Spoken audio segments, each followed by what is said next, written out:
offer courses, training for elected officials as you roll onto the board or as you take on new roles. So we have over 200 courses that we offer across the state, everywhere from Wilmington to Cherokee and everywhere in between.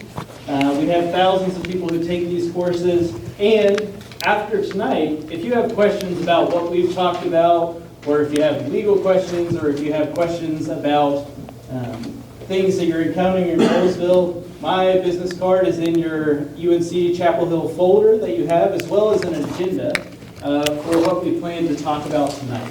So please do not hesitate to reach out after this presentation. Our third value, I mentioned being nonpartisan and policy neutral, is to be responsive.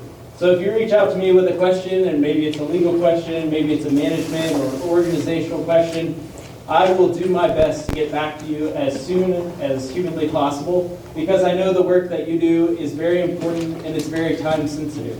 Driving in, you can see all of the construction, all of the development. Those types of things cannot wait. So the School of Government is here to be responsive to the needs that you have as elected officials and as staff members. So we do advising requests as well. My number is on there. You can call me. It links to my cell phone. Anytime, I'm happy to talk a little bit more about questions that you have about local government. So that's the School of Government. But now, let's go around and introduce ourselves. So there are three things that I would like to know from this introduction. First, your name, your role with Rolesville, and the time that you have spent working for the town, either as an elected official or as an administrator. Second, I want to know what success looks like.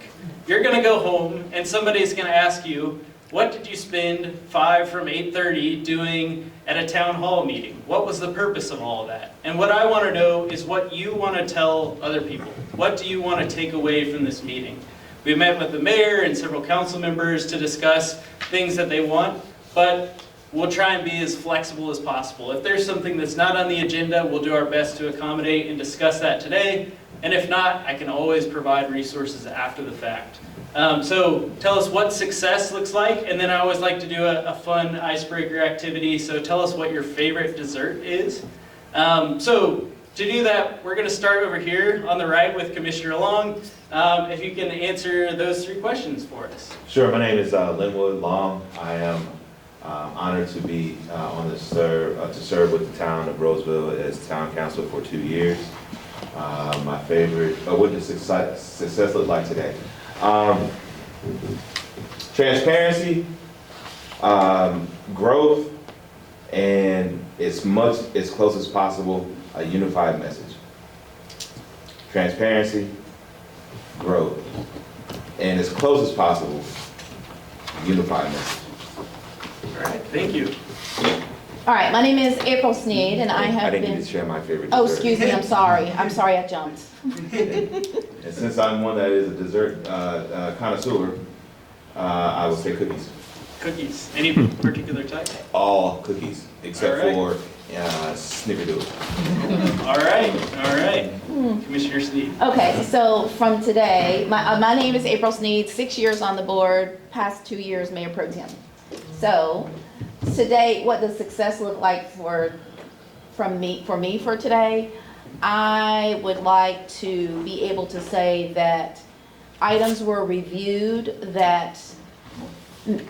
and clarified that I may not even realize are not clarified for me, but all of us as a board can walk out of here on the same page with all of the issues or topics of discussion for today. That's very important. I'd love to be able to say that. My favorite dessert is, my mom makes this stuff. It's like a strawberry shortcake, and it's so good with pineapples and stuff. That's my favorite. All right.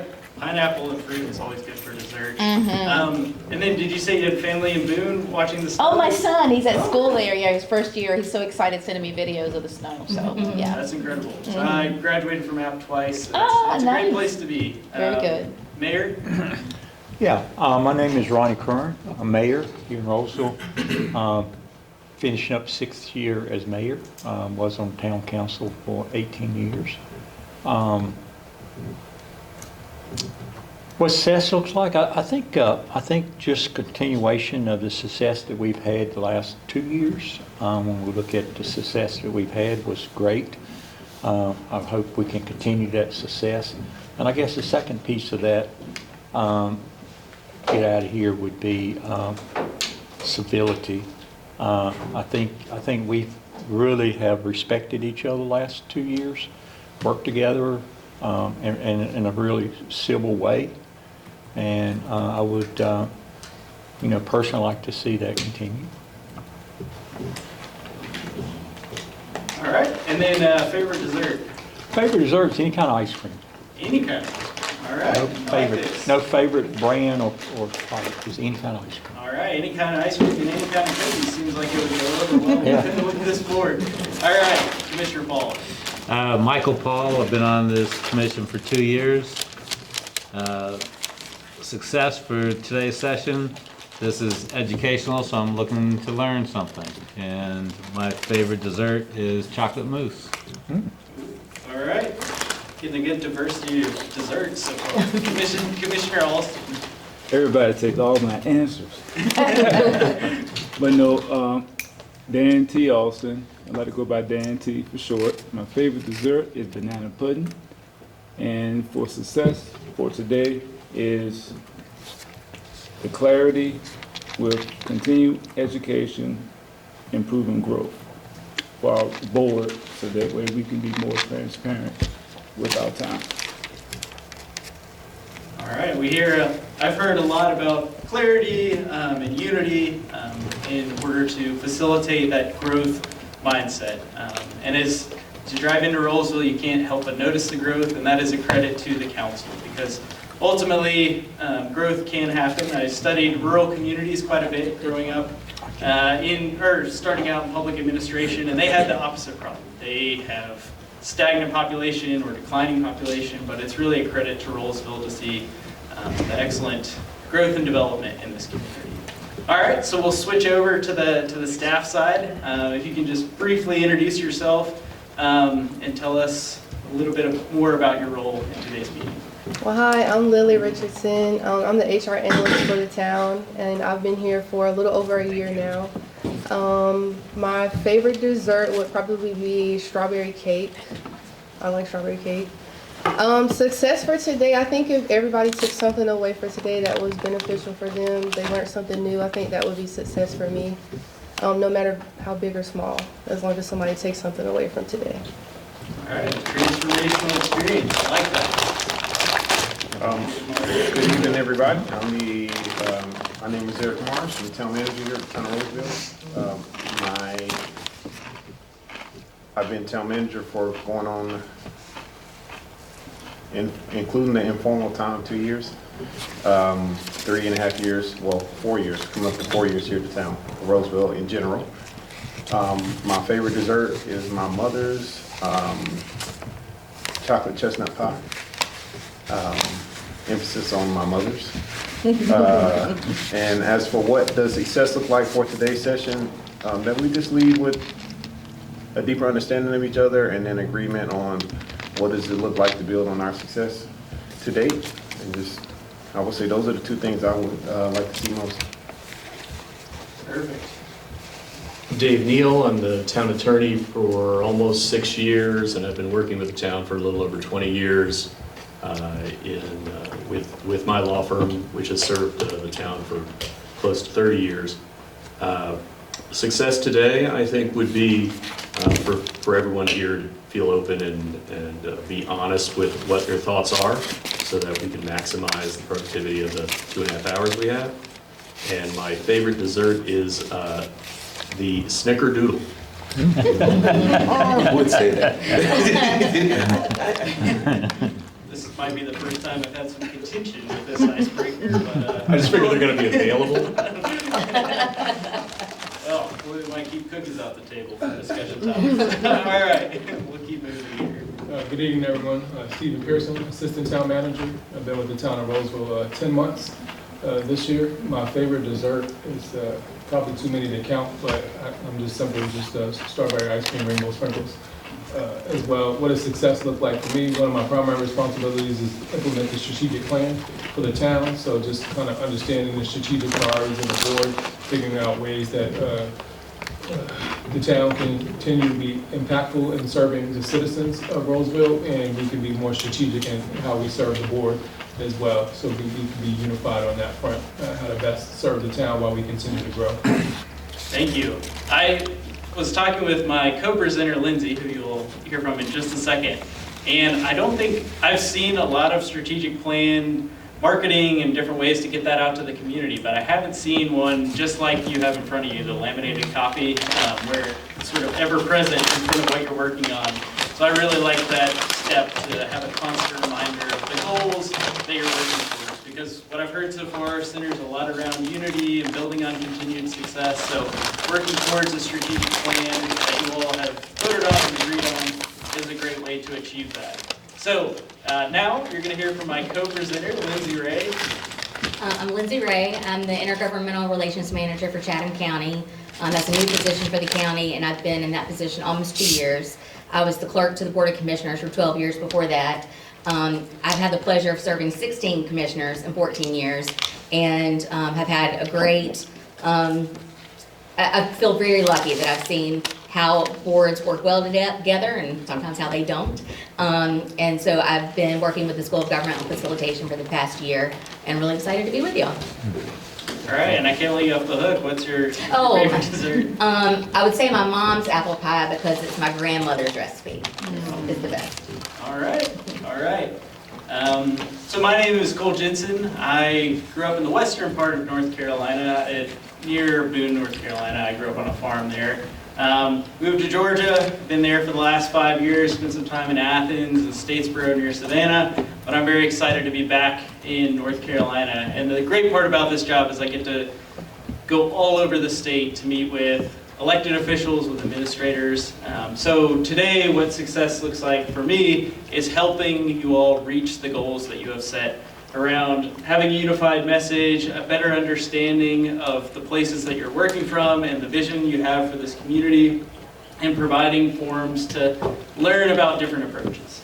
And my favorite dessert would probably also be apple pie. I think it's just that time of year where in fall I think apple pie tastes a little bit better. Okay, so we're gonna move into the presentation while you all work on dinner. So a couple of ground rules. When I met with the mayor and the council members, I don't think any of these are going to be a problem. As the mayor mentioned, you all are working to build on previous success. But we do like to set ground rules, set expectations about what we're going to cover tonight and the best ways to participate. So there's a few fundamental things, listening to understand. Sometimes we have people who listen to respond, and this can create a little bit of contentious attitude or atmosphere. But one thing that I want to emphasize here, so being fully present is important. So I know that phone calls, emails, they wait for no one.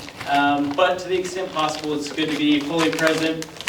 And the thing that I will specifically ask of you is when we have an activity and there's opportunities for group discussions, it's very helpful to use specific examples. Because what we see is when we go out into different communities, we'll talk about different ideas, and sometimes the response we'll get is, well, that would never work here.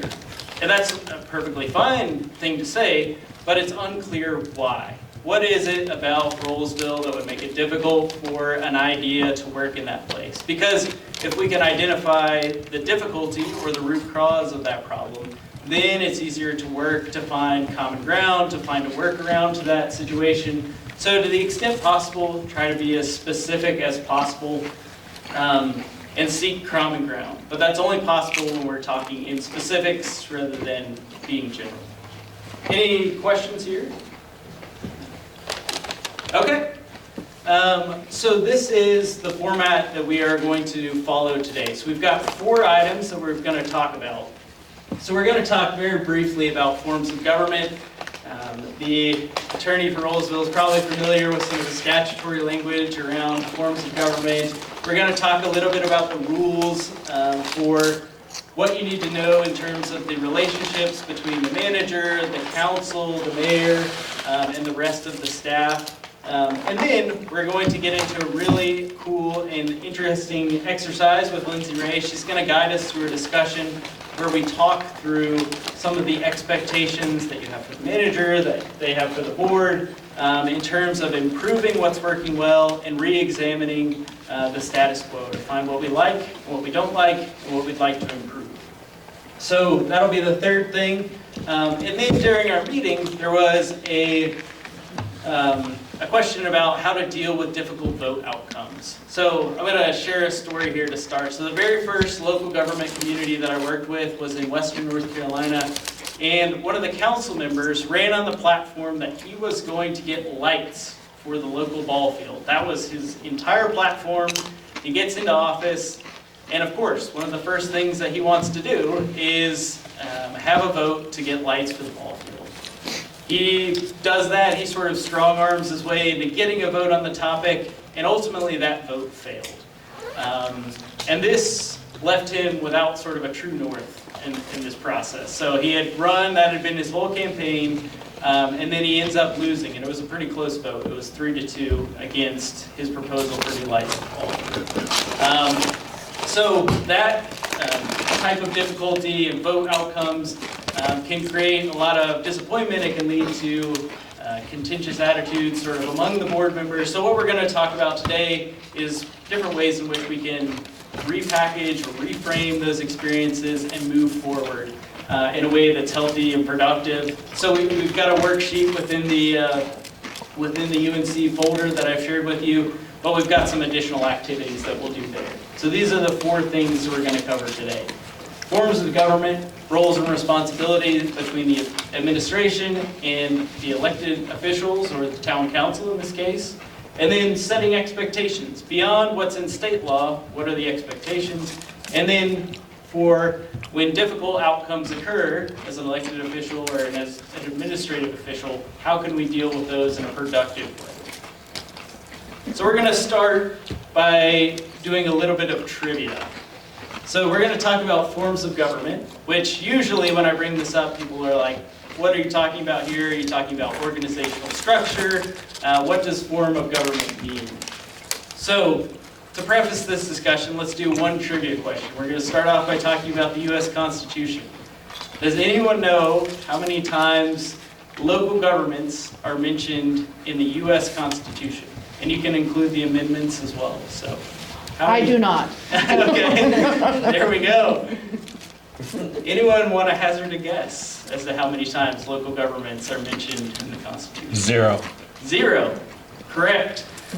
So when we think about local governments, it's of course very important to think about the federal level, because there are concerns, of course, with the First Amendment, and all of these protections still apply to local governments. But a lot of the way in which local governments are structured, especially in North Carolina, comes from our state legislature and the state laws that we have.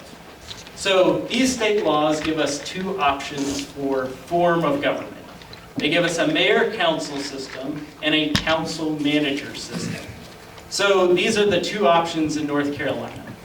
And to understand how we arrived at a situation where we only have 2 options, it's helpful to know a little bit about history. So we're going to continue with the trivia theme and do some exercises here. So one of the rallying cries at the Boston Tea Party was no taxation without, what was the second part of that? Representation. Without representation.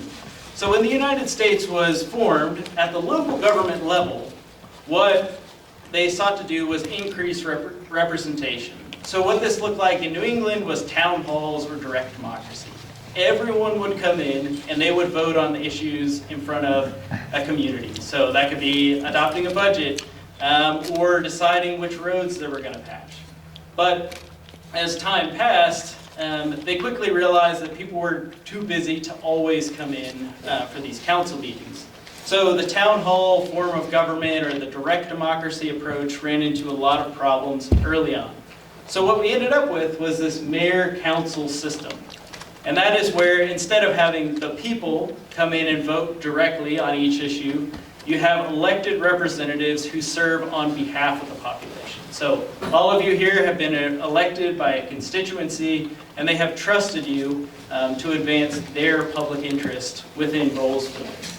So that mayor-council system initially was based around more agricultural society, where folks like George Washington Carver were working on finding a million different uses for different types of food in order to make it more marketable. So agriculture was very important in early American society. Does anyone know what George Washington Carver was famous for? Peanuts. Peanuts, yeah. What did he do with peanuts?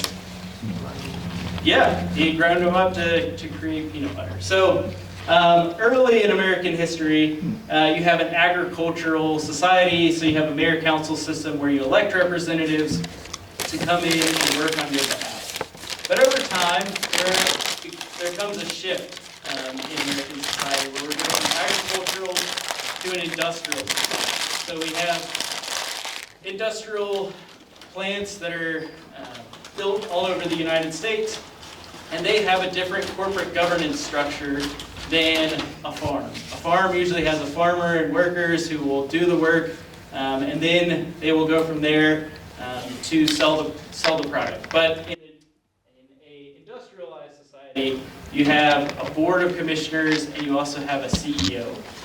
So what folks realized is as we needed more trains, as we needed more roads, as we got indoor plumbing, as we needed electricity, we needed a different approach, because the mayor-council system said we need, essentially had part-time people who were doing the role of mayor and council sort of out of the goodness of their heart. They weren't getting a large salary for what they were doing, but they were being asked to do increasingly specialized tasks, like engineering for roads and highways, building pipes.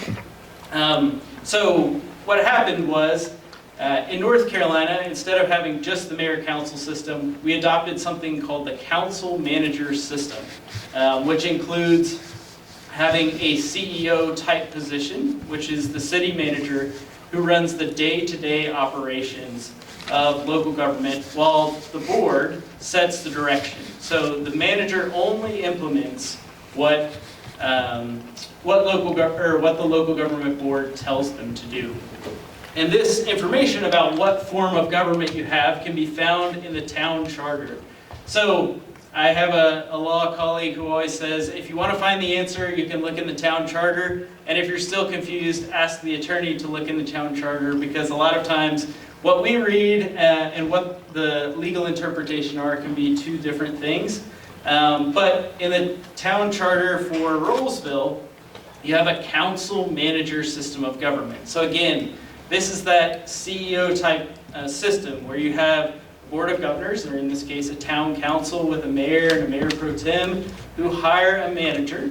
And that manager's role within the community is to implement the vision that you collectively set forth. So the manager works for the entire council. So any majority vote taken by the council, it is the responsibility of the manager to implement that decision. And there's a couple of things that are important to know as far as state law goes about the council manager system. So the council is the one who hires the CEO position, this city manager position, but it is the manager who has the opportunity to work or to oversee personnel. So the council hires the manager, and then the manager oversees the day-to-day operations of government, including personnel and other matters. But it is, as Lindsay is going to talk about in a little bit, it is the council's responsibility to set expectations for what the manager should be doing, and to provide feedback along the way about what that should look like. There are also other things in terms of hiring, firing of the manager that councils have responsibility over. And Rolesville now has over 10,000 individuals within the community. And you'll see that all communities over 10,000 have a manager system in North Carolina. There's not a single one that still has the mayor-council system, because again, the mayor-council system relies on part-time officials to do the work of an entire city staff. They might hire an administrator to help them out, but it's ultimately their responsibility to make sure all the day-to-day operations of government flow smoothly. So once governments hit a certain point, they tend to pivot to this CEO-style government where they can set the vision for the community, they can adopt the policies, but it's up to the manager to make sure that's implemented, and it's up to the council to make sure that they are doing what you ask and what has been asked of them. So before we advance, any questions about forms of government? I promise we've got some more interactive stuff that we're going to do. But to understand those activities, we have to understand this first. Yes, Mayor. Just a comment or observation, I guess. So this applies to North Carolina. Evidently, other states have different forms of government. Very true. I know of the mayor of Asheville, back during the hurricane season when they had the big hurricane and stuff. I've heard her talk about it a lot, and she talks about her being a weak mayor. You probably heard the terminology, which state is in North Carolina, the mayors are kind of weak mayors from a standpoint of the way it's designed. And in dealing with federal government, they didn't understand that. Yeah. I mean, so evidently we kind of a minority in North Carolina the way we treat our form of governments, I guess. Yes. So, because I think federal government is more in tune with stronger mayors, I guess. So maybe talk about that a little bit, because it affects the whole board, I think. Yeah, sure. So this is a great job. This is what we're going to talk about next, the statutory powers of the mayor. So in North Carolina, there are some statutory responsibilities, primarily, like we saw tonight, presiding over council meetings, casting a vote in the event of a tie, and serving as the official head. So a lot of times when media want to speak to somebody from Rolesville, they'll reach out to the mayor. So there's a lot of informal responsibility, and there's some formal responsibility that's designated here. But to the mayor's point, in North Carolina, there is not a system of executive mayors. So in New York City, they just had a big mayoral race, and that city is different because their mayor acts essentially like a governor or a president would, but at the local level.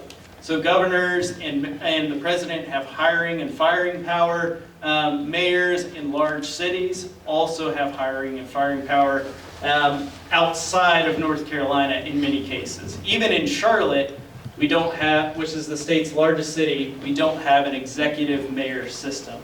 So it is incumbent upon the mayor to work with soft power and to work to build relationships and consensus because they don't have the hiring, firing power, which is traditionally vested in them in other states. So this is a very important point to make. The form of government that we have in North Carolina, which is just these two systems, are very different than what you see in other parts of the country. So in the last board retreat that I did, we had a gentleman who was the mayor who had lived in Charleston for a long time, and they have a stronger mayor system there. And when he came into politics in North Carolina, that was his expectation, that he would have more ability to oversee the day-to-day operations, but that's simply not how state law in North Carolina operates. The manager, in this case, serves at the behest of the entire council rather than one individual, such as the mayor. But that is a really important point, because these are the statutory powers of the mayor. And you're not going to see veto power on there. You're not going to see authority over personnel beyond casting a vote to hire and fire the manager. So the role of the mayor in North Carolina is much more limited than what you traditionally see on TV or in other states. So that is an excellent point. But they do serve as the official head of local governments. Again, not as an executive, but they can call special meetings. And you talked about the mayor of Asheville, who had to deal with a lot of emergencies around Hurricane Helene. In some cases, they can declare a state of emergency for their community. And there are different things that can be in the charter that give different powers to the mayor. But again, it's very limited. In North Carolina, we don't see veto power. We don't see power over personnel. But this is the role of the mayor according to state law. This isn't the School of Government's opinion. This is what state law lays out in terms of the position of the mayor within this form of government that we've been discussing. Any questions about what we've talked about so far? Yeah, so you keep using the phrase according to state law. Yes. Will you be mentioning anything about Dillon's rule? Oh, And that's how we can a only great do point. what we are empowered to do? Yes. And that we don't really get wiggle room? And so it has to be in there for us to be able to do or not do it? It's not Yes. like, oh, it's not mentioned, let's try it out. Yes. And so that's, That's a because I great point. noticed your language around if we are empowered to. And that's kind of like, is rooted in that sentiment, I believe. It is. So what Manager Marsh is discussing is there are competing legal theories about how local government should operate. One of them is a home rule theory. And in that theory, local governments can do anything that is not prohibited to them by state governments or the federal government. So they can't violate federal law, they can't violate state law, but they can do pretty much anything else that is not designated to them. As long as they're not violating the laws, they can do it. There is another theory that is called Dillon's Rule. Dillon's Rule says states or local governments are creatures of the state. They can do what the state assigns them to do. And North Carolina is much closer to being a Dillon's Rule state. And oftentimes when local governments try and go above and beyond what has been specified in statute, so that's why we've got lists of statutes and where this comes from in state law, the state will preempt that action. So the legislature will take action or courts will take action to say, you've overstepped your bounds here, we are going to roll back what you have done. So a lot of times in local governments, this is an important point to make, why I'm referencing these statutes is because in North Carolina, local governments can essentially do what the state allows them to do and not much more. So again, forms of government come from the state, and the authority of local governments to act on certain issues is also derived from the state government. Because again, the Constitution doesn't talk about local government. So as long as you're not violating amendments or federal statutes, federal government doesn't play as much of a role in local governments. It's really state governments setting the expectation for what local governments can do, and they do the policing of local governments in terms of if you overstep the bounds, it is overstep the boundaries established by the state. It is the state legislature, the state courts that will step in to remedy any oversteps that local governments take. Well, I guess one other point on that, you said what the state allows. Yes. So, I know in charters, in our charter, the state do allow things for the mayor to do that's not up there. Yes. So it's what you have there, which is, I guess, state law, and what the actual requested in the charter that's added in, right? Yes, so we've got one point here that is a sort of catch-all, but there can be other things that a local mayor is allowed to do as long as it's in the charter. So in other states, what they'll do is they'll give the mayor more authority under state statute. But in North Carolina, they leave it up to, beyond what's listed here on this slide, it has to be found in the charter. So there has to be a legal basis either in state law or in the charter in order for a mayor to act. And then we're going to talk about the manager and the council in just a second. But that is a very good point. There is some variation, but you have to have a legal basis either in state law or in the charter. And we see different hiring practices, for example, for local government finance officials. In some communities, they're hired by the manager. In other communities, they're hired by the council. So there is a little bit of wiggle room, there is a little bit of variation, but for the most part, it's follow the state law, and then where the state law is not clear, see if you can find it in your charter, and then going from the charter. If it's not in either one of those documents, you're probably on pretty shaky legal ground. And that can lead to, again, courts or legislature stepping in. Yeah, in our charter, it's only 3 positions that the board controls. Yeah. Which is attorney and clerk and the town manager. And that's what we're going to talk about.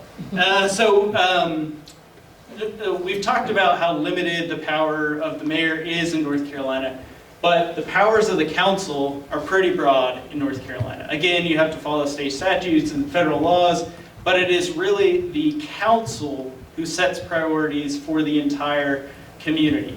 So a majority vote of the council to adopt a strategic plan is binding, and that is what the manager has to implement.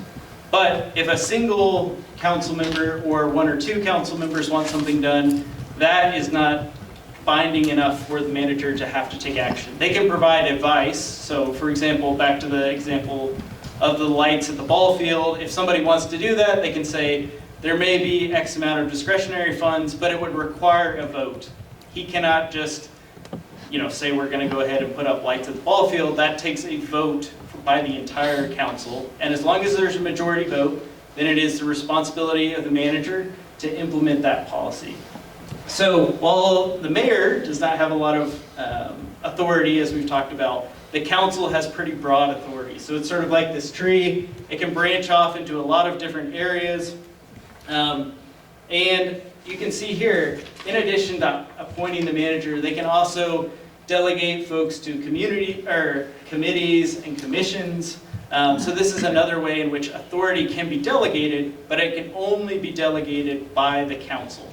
The manager or the mayor could have a working committee or something like that, but it wouldn't be legally binding the same way delegating committee or commission authority would be through the town charter. So this is a delegation of power. Again, it's a majority vote that sets the direction for the town of Rolesville. Statutory duties and power of the manager. So once the council acts, they decide to hire a manager, which they have to do under a council manager form of government, which again, all local governments over 10,000, all 100 counties and all municipalities above 10,000 have a manager. So hiring, firing, and supervision of employees is a primary duty of the manager. So it is their responsibility to handle discipline, retention efforts, hiring, firing, and then it's also direction and supervision. So we talked a little bit about the strategic plan.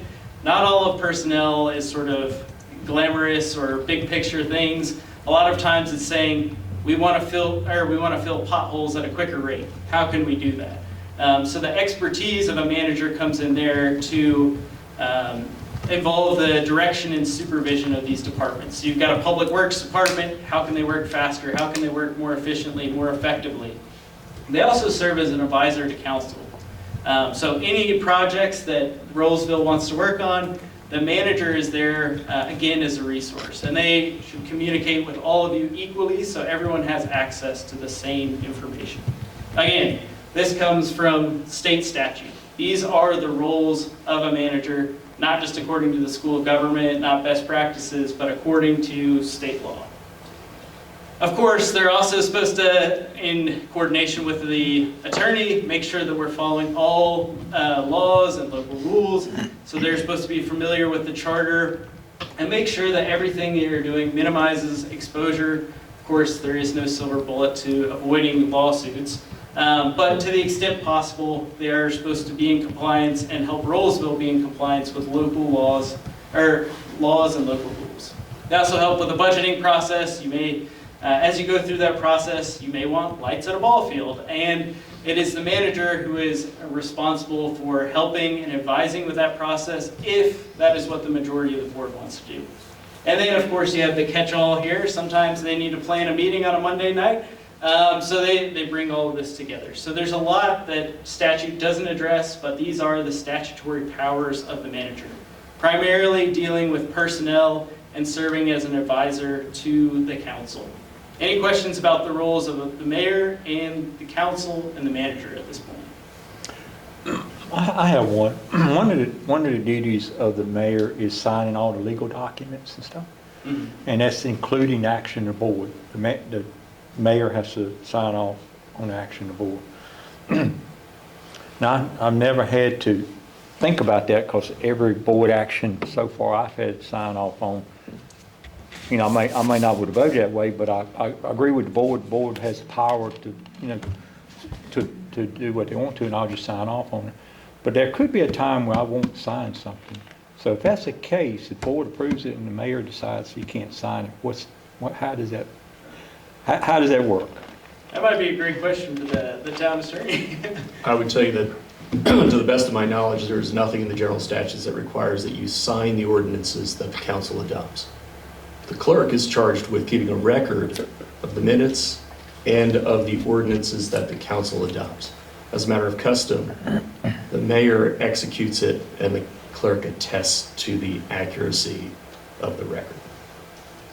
But if you wanted to decline, it would not prevent the law from coming into action. That's kind of what I thought. Well, I thought somebody else could sign it, some representative. But I would board. defer to the others in the room. Yeah, and that's what we have seen in other cases. An example, so It in happens. North Carolina, I said there was no city with veto power. Charlotte is the only city with veto power. So that would be the only time when a mayor failing to take action would block the implementation of the law. Now, there are extenuating circumstances and a lot of nuances that we could get into about other ways in which that could potentially be blocked or challenged. But for the most part, it is going back to this slide right here. Except as otherwise provided by law, the government and general management of the city shall be vested in the council. So again, it's not the mayor's role to exercise veto power. So even if they don't sign something, then it would still take effect. So that is my understanding as well. Of course, there can be nuances depending on the situation. We talked about annexation maps and other things. In those instances, it is up to the mayor to file those things. So there are instances when inaction by the mayor could hold up legally binding action that's taken by the council. So there are instances when that could become an issue, but that would be best to work in coordination with the town attorney for those. But generally speaking, it's the council that makes the decision regardless if the mayor's signs or not. Mayor Kern, I believe failure to file the annexation map is a misdemeanor, by the way. Yeah. Yeah. So you might know. Yeah, for some of these, there are legal penalties for failing to implement. And we're gonna do an exercise where we're gonna look at different ways in which council members, not in Rolesville, but across the state, have stepped out of bounds over time and what the repercussions for those actions have been. So, not following the law is not only sort of disadvantageous or disingenuous to other council members, but it has harsh legal penalties in most cases. So we've talked about the manager, personnel, and directing employees, as well as serving as an advisor to the council. We've got a representative here for the clerk tonight. So as the mayor mentioned, there are 3 positions that are hired by the council and the mayor. The manager, the clerk, and the attorney. The attorney is required by law to be hired by the council, and as is the city manager under a council manager form of government. In most cases, the clerk, just like in Rolesville, is hired by the council. And we're going to talk about setting expectations and evaluations. And a lot of times, councils think about that in terms of the manager, because that's the person that you interact with the most. But it's also important for the clerk and the town attorney, because these employees are directly hired by you. Other personnel matters go to the manager. So anyone below the manager, that personnel issue falls to their shoulders. But for the clerk, for the attorney, and the manager, it is the duty of the council not only to hire and to fire them, but to oversee them and evaluate their performance in a way that allows for improvement or an understanding of where they fall regarding the expectations. So serving as a records custodian is a part of being a clerk, providing notice of council meetings, there's open meeting laws and things like that. So they have to be aware of those laws. But these are the duties of a clerk. So I mentioned this here because we talk a lot of time about the manager and the council, but there are 2 other positions, the attorney and the clerk, which are hired directly by the board. So when we talk about setting expectations for communication, it's important not just for the manager, but for these other 2 positions as well. The attorney is the 3rd position. So manager, clerk, attorney, council must appoint and oversee their activities. And they serve as a legal advisor. So when you have questions about whether or not you sign a document, does it go into legal force, You can reach out to the attorney and the school government as well. So we can provide some assistance, but it's your attorney who's there for the day-to-day issues. These are the different roles. I'm going to send this all to you digitally, so please don't try and read this. But this basically breaks out what the mayor does, what the council does, and what the city clerk do in North Carolina municipalities. So this will be available to you in a digital copy, so you can zoom in and it'll be easier to read. And it's got the relevant statutory references there, so that you can have a better understanding of what the roles, according to state law, because again, they govern what actions local government can take, are expected to do. We're going to move into an exercise now, where you all are going to read about some exciting cases where people got themselves into some hot spots. Dr. Jensen, just very quickly, only because it matters in Rolesville, but not many other places. Recently, the town has split the town clerk position in accordance with a recommendation by one of the faculty members of the School of Government. And that is, we have placed the supervision of the hired person who would fill the role of town clerk under the supervision of the manager, and the appointment of the office to the board. The board could remove that person from office and fill that with another person or employee, but the hire, if you will, as HR would see it, is now something happening through the manager's department. And as we don't have conflicting charter provisions, that is something that was recommended by the School of Government that we could do to make that work better in the future. Is that a local bill? It is not. It's It doesn't consistent require with the local- way the statute is written, because if your charter doesn't tell you how to do it, you're stuck with the statute, and the statute refers to We're it as kind an of with that office. now. We're kind of Yeah. operating on We did that with the appointment of Christie. It's the first time we used that new structure. So that's Yeah. it's a fine hair. So No, it's important. the office is there, but the hiring into sort of a W-2 relationship is happening through the manager and through the HR department. That's very important because the manager and the attorney must be hired by the council. And in this case, the clerk is still hired by the council. But there is some variation that can happen with the clerk. Some move that entirely under the manager in terms of hiring and supervision. But it is important to know about how those positions are supervised. And again, one of the goals for this meeting was to come to a common understanding of the roles and responsibilities of government. And that bit of nuance there is very helpful. You all are still in charge of hiring, and you can be involved with removals should you so choose. But it's the manager who does a lot of the supervision and evaluation in day-to-day activities. If you don't like the performance of the town clerk, you can remove the town clerk from his or her office. The manager might find something for that person to do on the staff. Likely not. But that is the way we're able to fill that situation. Yes, yeah. The language is very clear here. We are talking about the clerk. There could be extenuating circumstances where an individual moves roles. So what we're gonna- who does the deputy clerk report to? The clerk? The manager, we do not have an office of deputy clerk. It is a position on the staff. I know we don't, but I know some towns do, right? We do, and the statute allows for the appointment by the council of deputy clerks. Okay. But our charter doesn't speak to it. So if we wanted a deputy clerk, we have to have a local bill to be able to do that? No, you could have an office of deputy clerk if the council, if the board of commissioners wanted to do that. We also could have persons working in an office of the town clerk who would not hold the powers of a town clerk, but would be administrative support. And different towns draw that line in different places. So you could have a town clerk's department that has 5 people, but only 2 of those people have the power of the office of town clerk, a town clerk and a deputy. I don't think we're to that point yet. No. Yeah, so it's, right now, we're going for an executive administration staff member to join the administration department.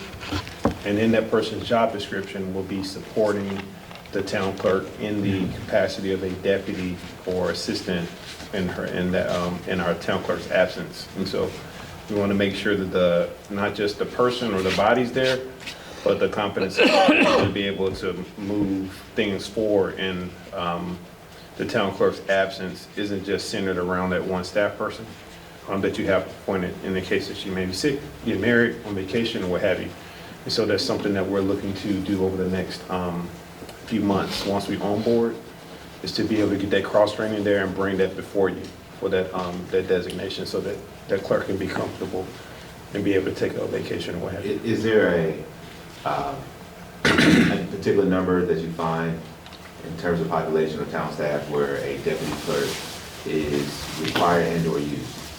So we're at 13,000 now. Yeah. Are we starting to get to that threshold where we need to have one? Or is that a number that you've seen, it's this number in terms of populace and this number in terms of staff?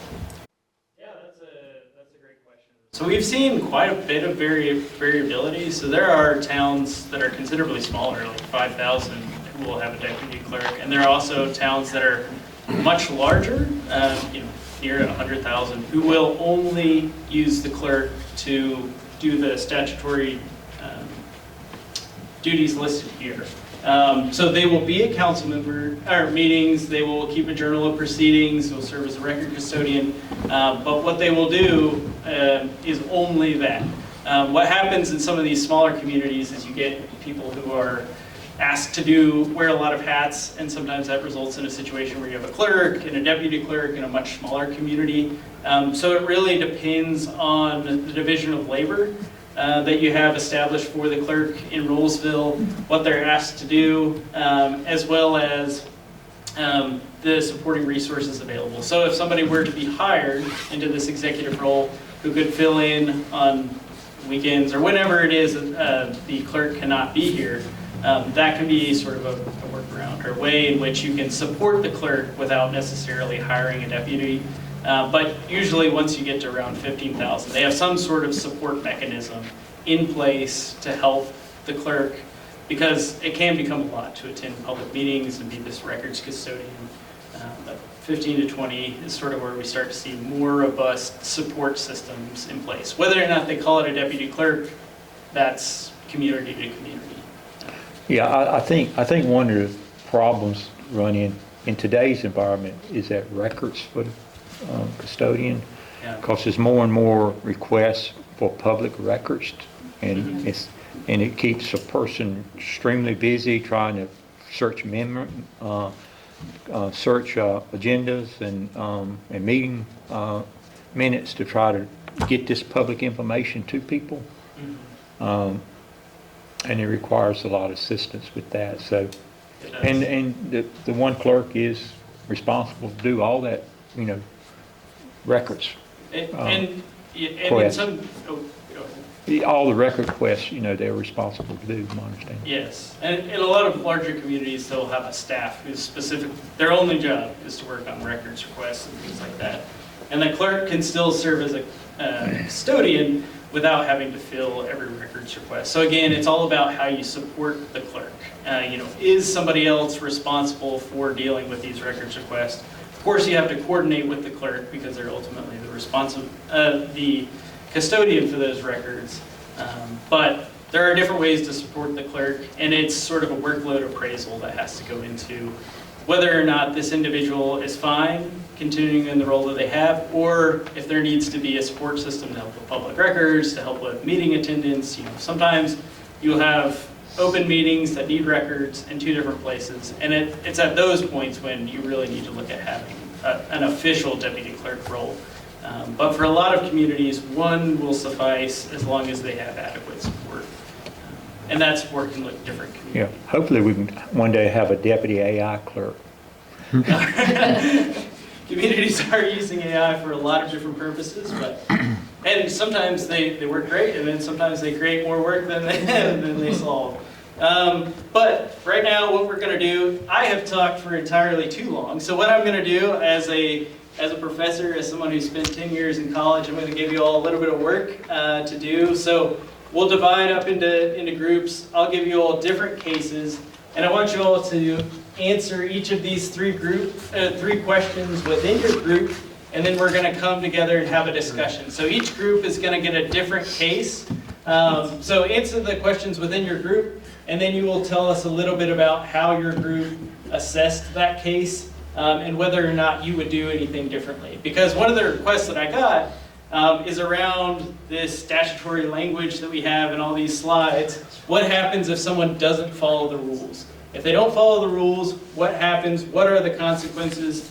So I pulled together and anonymized a bunch of different cases that we've seen come into the School of Government across the years. So I've got some things that I think you'll find interesting. So we'll give about 10 minutes for discussion, and then after that, we're going to pivot to Lindsay Ray's portion of the discussion, where you're going to talk even more.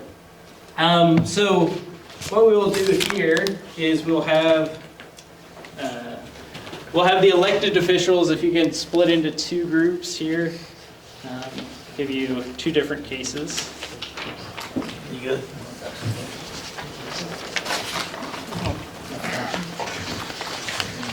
Who asked that too? And then I have a separate case for the staff. Oh, Not leaving them out. No, yeah. Especially since we have the attorney here. We gotta draw on some. I'll give them one as well. So you two will have the same, and then you three will have the same. And then I'll come around with the staff. All right, we've had about 12 minutes to review the case. Would each group like a little bit more time? Feel comfortable? No. Okay. Are we good? Okay, y'all. Commissioner Paul and Commissioner Alston, where you ready to discuss or want a little bit more time? We're okay. All right, staff? All right, that sounds good. So if each group will just tell us briefly what happened in your case, and then we'll go through these questions. So group one, what did you all read about in this case? We had a town council that met, and then one of the council members introduced an unexpected resolution alleging a council member that had overheard that staff described, remarks that staff had described as offensive and discriminatory against another council member, right? Employees, I'm sorry. And then they took a vote on it in the public meeting, and somebody help me. They did no formal investigation. There you go, thank you. It was all hearsay. It came across as a political move versus a town move, and that the mayor and the manager and the council were not on the same page. Yeah. Okay, and what was the vote? Was it unanimous or? It was, council voted 4-2 to approve the resolution reprimanding council member A. Okay, so we've got Councilmember A has supposedly done something wrong, and 4-2, they vote to censure this council member. And what does a censure do? The case discusses it a little bit, but does it place any legal restrictions, or what's the role of a censure? It carries no direct legal penalties. It can have significant political and reputational consequences. Yes, exactly. So It's sometimes, much linked. yes. So sometimes what can happen is a council member will do something that the other council members disapprove of. And they can take this vote to censure them. Or it's essentially a public reprimand. It doesn't do anything beyond that. But it's a way of putting something out into the public. So if the other commissioners in this case felt that the remark was egregious or discriminatory and they wanted to distance themselves from the action of that person, a censure is one way to publicly do that. But like you said, there are a lot of downsides to doing that. Did they take any action after they voted to censure the individual? After they voted, then they decided to go ahead and hire an outside attorney to conduct a personnel investigation related to the employee grievances. And what's the cost of that attorney? $450 an hour plus travel costs. Wow. All right. Wow. And that will add up very quickly. That's cheap for an attorney. Yeah. And a lot of times it's more expensive because when you're investigating the council, people like to bring somebody from outside the community in, so they travel quite a bit and builder hours, so those costs add up pretty quickly. So there's a public censure, there's also an investigation that's gonna use public dollars. So in this case, we know what the council did, we know that they eventually voted for an investigation, but first they voted for a censure. In this case, are there actions that you would have taken that were different than what this council took? Absolutely. All right, what did you all talk about? I think from a mayor's perspective, one of the council members says, I'm not sure we have given enough information to take this step or take this action. I think normally on our board, we don't push something through unless every voting member is comfortable voting on it. Most time we'll table it or postpone it. I don't recall us voting on something that somebody said they didn't have all the information and wanted more information. We postponed it. We postpone. So I think that's what we would have done differently, probably. Now this, I don't know the circumstances. To me, it sounded like it's political, and it's pushed through. But I think on our board, it never would have gotten this far. now we would have done investigation first. Absolutely. We would have. Dave has a people in his organization that specialize in this stuff, and we've been in similar situations before. Not exactly like this, but I know we've been in similar situations that they have to do some internal stuff to figure out what's really going on. So that's always the best policy to go with, I think.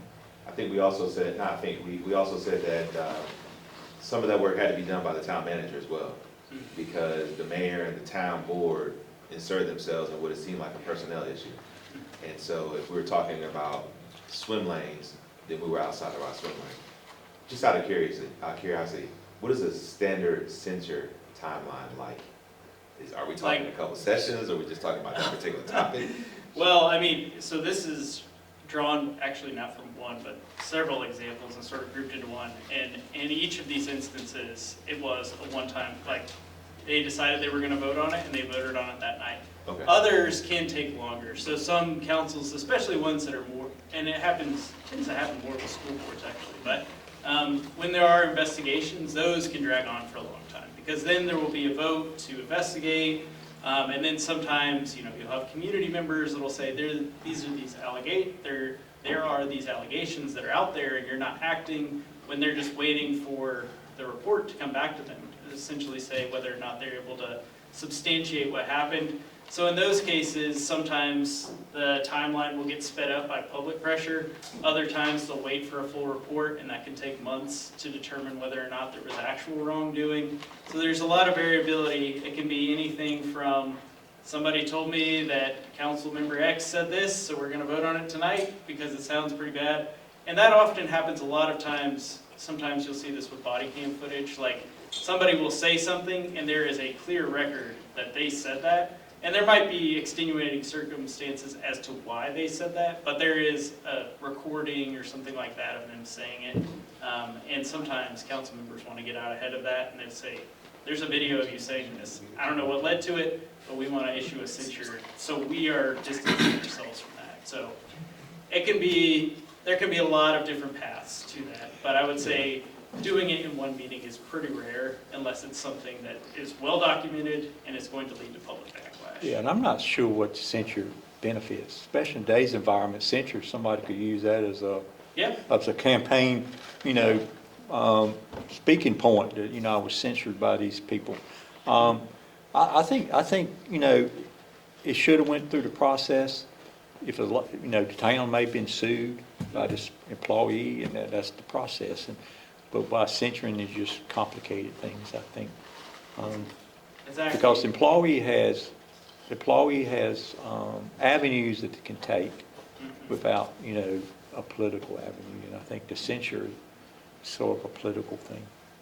Yes, so that's a great point. There are political avenues, there are legal avenues, and then there are other supervisory practices and things like that. So if the manager does feel like there's an issue between individuals, whether they're staff members or council members, you can create some separation there while things play out. So there are other paths to resolve this issue. But again, this actually happens. So when we're thinking about things that we want to avoid or things that we want to build on that are working well for Rolesville, preventing those type of things are important. All right, Commissioner Paul and Commissioner Alston, what did you read about in your case? Okay, I started out. Okay. All right. We have Councilmember X that had interaction with an employee doing campaigning. We're not sure of exactly of what the campaign was about, because the first time it was about doing research. Then personnel came back to her asking about the policies for the state and the city. So now the council member go and find another employee to ask for those same things. Yeah. We're not sure of exactly what you were asking for. That was one of the questions that we had. What type of campaign-related research was going on? Yeah, so this is a pretty common one that can happen, especially with your planning department or GIS. You might want to know sort of just about the community and things like that. This has happened in the past where somebody will say, I'm thinking about sending out a mailer. Can you let me know sort of what, where the growth is in our community? And they'll go down to GIS and they'll tell them, this is for election-related purposes. I want to send out a mailer. I want to make sure it's highly targeted. Can you tell me, do the people in this precinct or whatever, do they tend to vote at pretty high rates? So there can be various different types of research. Sometimes this happens with marketing. You might have a council member who goes to somebody and say, hey, this is like the new layout of my yard sign. What do you think about those kinds of things? So the research can vary.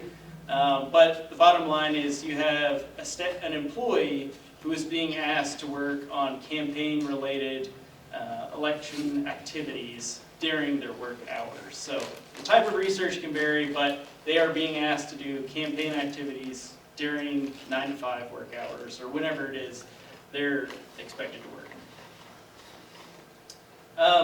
So what actions in this case were taken or were not taken to address asking employees to do campaign-related work?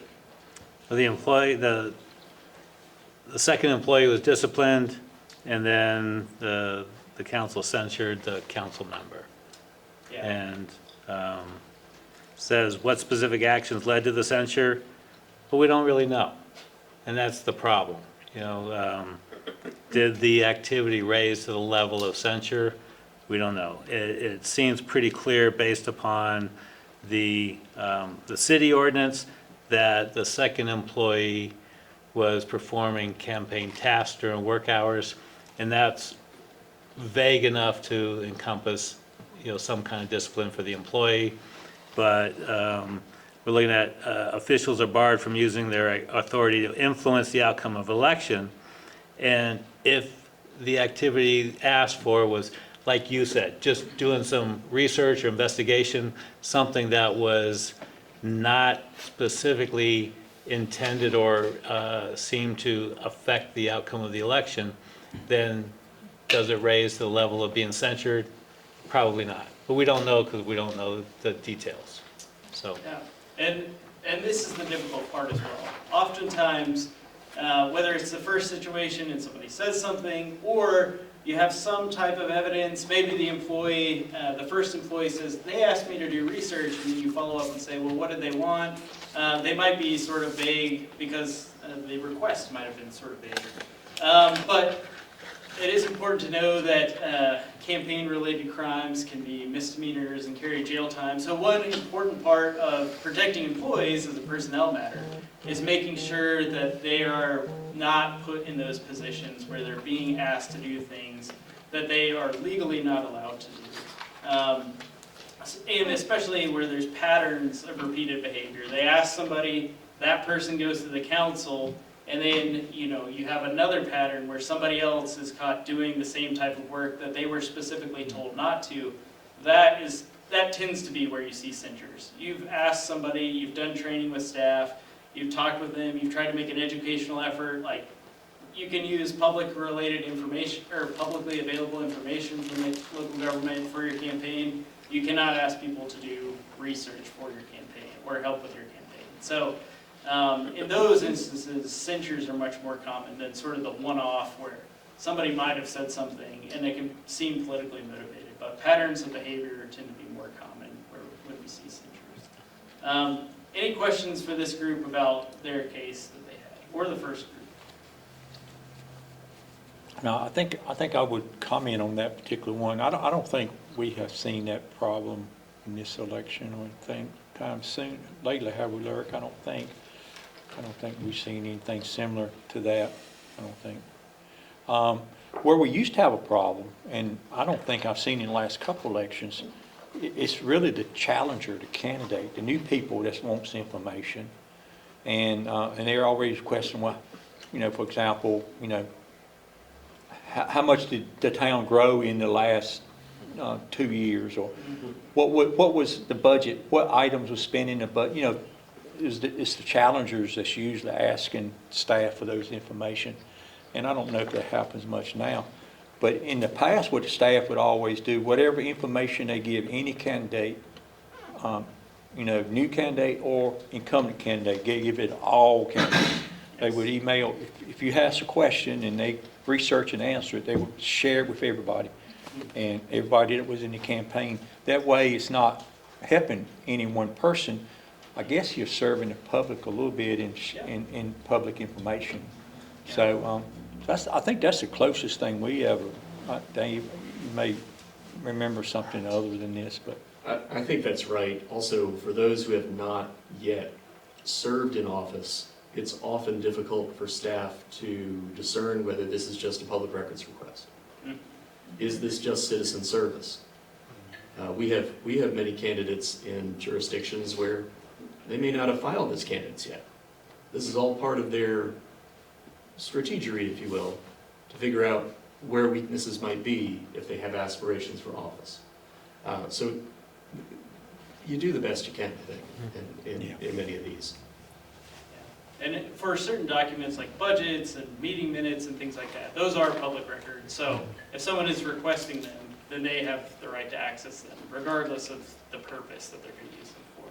But if you are asking somebody to create something new or revise something that you've created, in this case, if a challenger came in and said, I'm thinking about doing this, let me run it by, your person in charge of communication or your social media feeds, then that would be a more clear-cut violation than asking for a public, like the strategic plan or something like that. Because the strategic plan is online and publicly available to everyone. But it can become difficult to discern what is for election purposes and what is for publicly available research and information in terms of what people want to know and understand. But if it's already public, if you can find it on the website and somebody's just asking how to get there, that's a pretty safe bet that information is fine.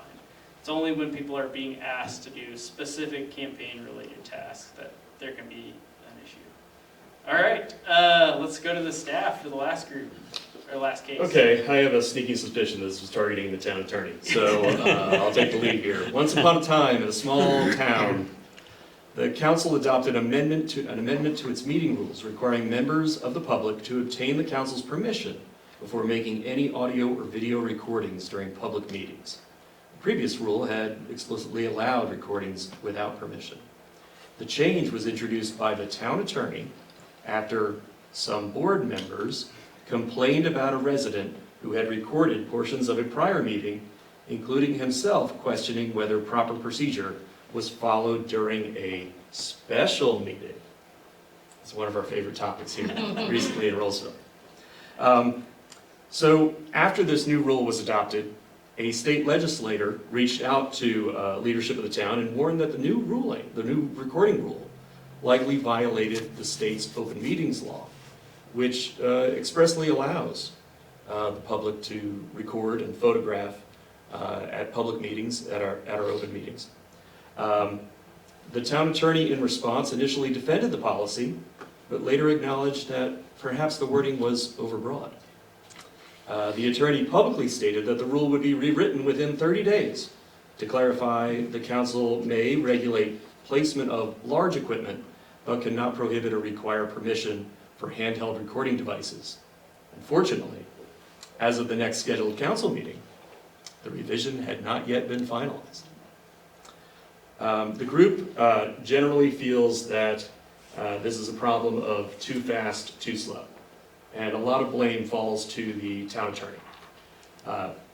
Attorneys, to a fault, sometimes are people pleasers, particularly those who are in this line of work. And when some board members ask for something, the thought was, what can I draw up that they will like? The attorney had an obligation to first appreciate the black letter law of the open meetings law and do the research to make sure whatever was brought forward was within the realms of what was reasonable. I mean, this could be found in the statute. Then we move into the too slow. We first have the, I'll try to defend it first, followed by the, well, perhaps it's a little broad, followed by, I'll get it turned around in 30 days, and then missing that as well. So that brings us to our questions for the group. Do you want to ask those? Are you? You're on a roll. All right. So identify and describe the violation. The violation is that the board, or the town in this case, had adopted a procedure that expressly violated the state's open meetings law. Fortunately, this is not a problem we have. We have YouTube recordings of almost all of our meetings, and as far as I'm aware, we've let pretty much anyone do anything they've wanted to do at our meetings. We appreciate the attention and the participation of the public. What actions were taken to address the violation, and what would our group have done differently, if anything? Did you guys have any thoughts other than what we had discussed? Other than to add that, just reading back on it, that it was a specific board member that had a specific concern about him being filmed, and then a resident questioning some of the things that he followed, was it proper or improper?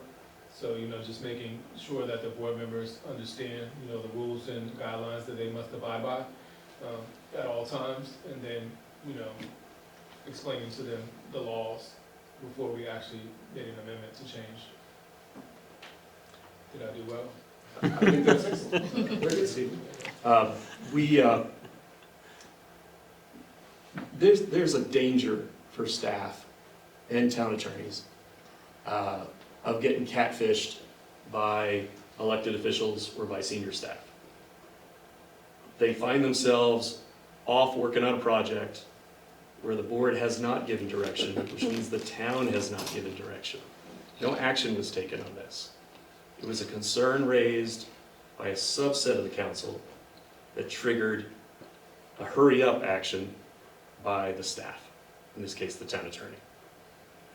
If this had had a pause and something had been brought back for discussion and action by the board before anything was introduced, probably could have headed this off at the pass.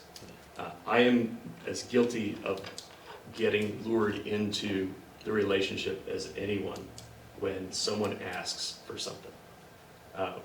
But I know this board has heard me over the years say, let's get it on an agenda. Let's get it on a work session.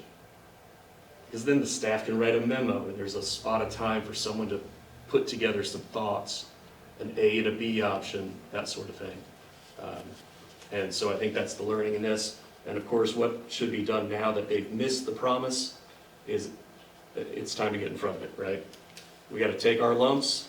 We've got to make sure that we're fixing this as quickly as we can and own it. All right. So a lot of these examples might seem a little bit contrived. A censure occurring in one meeting based on one circumstance, or a scenario where you have open meeting laws being questioned by residents, or you have an elected official doing campaign, or asking staff to do campaign work. And the reality is, a lot of these situations will not directly apply to Rollsville in the next few years. But something similar, where you have a concern about, maybe not a council member, but you have a concern about one of the offices that the council is responsible for supervising. Thinking through now how you want to handle those difficult conversations about, we have allegations of such and such behavior as a council, how do we want to act, how do we want to respond, thinking about being purposeful rather than reactionary to those initial feelings of, oh my gosh, what this person is being accused of is heinous or illegal in the case of asking someone to do it. You might want to limit the liability of Rolesville or limit exposure by jumping to a quick reaction. And a lot of times those can end up creating more problems than they solve by trying to act quickly to solve a problem. So this, again, is not meant to say, in the next few years you're probably going to have to face something similar, but it's to start the thinking process about, okay, if something happens in Rolesville that we need to respond quickly to, what should that look like for our council? What is the common understanding that we have so that we avoid these negative repercussions? The mayor talked about wanting to avoid appearing like this is a politically motivated action that's being taken. Or Commissioner Paul and Commissioner Alston talked about how they wanted to make sure that there was proper research to determine what campaign activities were being asked to be done before the council talked openly in public session about that instance. Or in this case, asking for something and then rushing through a policy leads to a lot more work after the fact. So all of these things can occur in local government. Commissions have to deal with all kinds of different requests, and town councils have a lot on their plate. You all have a whole life that goes on beyond what you do here and taking votes. The staff, they're here, they're thinking about work 24/7, and sometimes those perspectives don't always mesh, but it's good to be on the same page, or at least share a common vision for what you want to do. And I really appreciate that each of you emphasize that let's take a beat, let's take a pause, let's get more information about what's going on here. What do we need to know legally in terms of the violation that's occurred? What are other courses of action that we can pursue? All of those skills will serve you well as you continue to help govern Rolesville and your different roles that you have. So right now, we've walked through some repercussions that can happen when the law is not followed, but we're going to move to a less formal aspect of the roles and relationships between councils and managers and mayors, and I'm going to turn it over to Lindsay Ray to do a discussion-based activity. Do you all need a break first? Yeah, I was gonna ask you, how long is your, It'll take an hour maximum probably, so Okay. if you want let's to go take a ahead 10-minute and take break. a break before you get started. Sure. We'll say 10 minutes. I got 6:46, so let's say 6:55. Okay. All up to you. Take us off. So Colt just gave you a lot of really awesome information, foundational information. It's really helpful. And I'm going to talk to you about putting a lot of that stuff into practice. So we're going to talk about setting some norms and institutionalizing expectations. So you've heard already about the council manager form of government. You have the mayor, the council, and the manager. So you know now what that means. So the mayor is not the CEO. The whole council is more the CEO and delegates to the manager. We're going to talk about how that delegation works. So this is one of my favorite slides that the school government has, and it's a really good analogy of how you should think about your work as a council. So if you're looking at the altitude of a plane, you start high at 50,000 feet, and the closer you get to the runway, the more you should be stepping back from day-to-day operations and interactions with staff.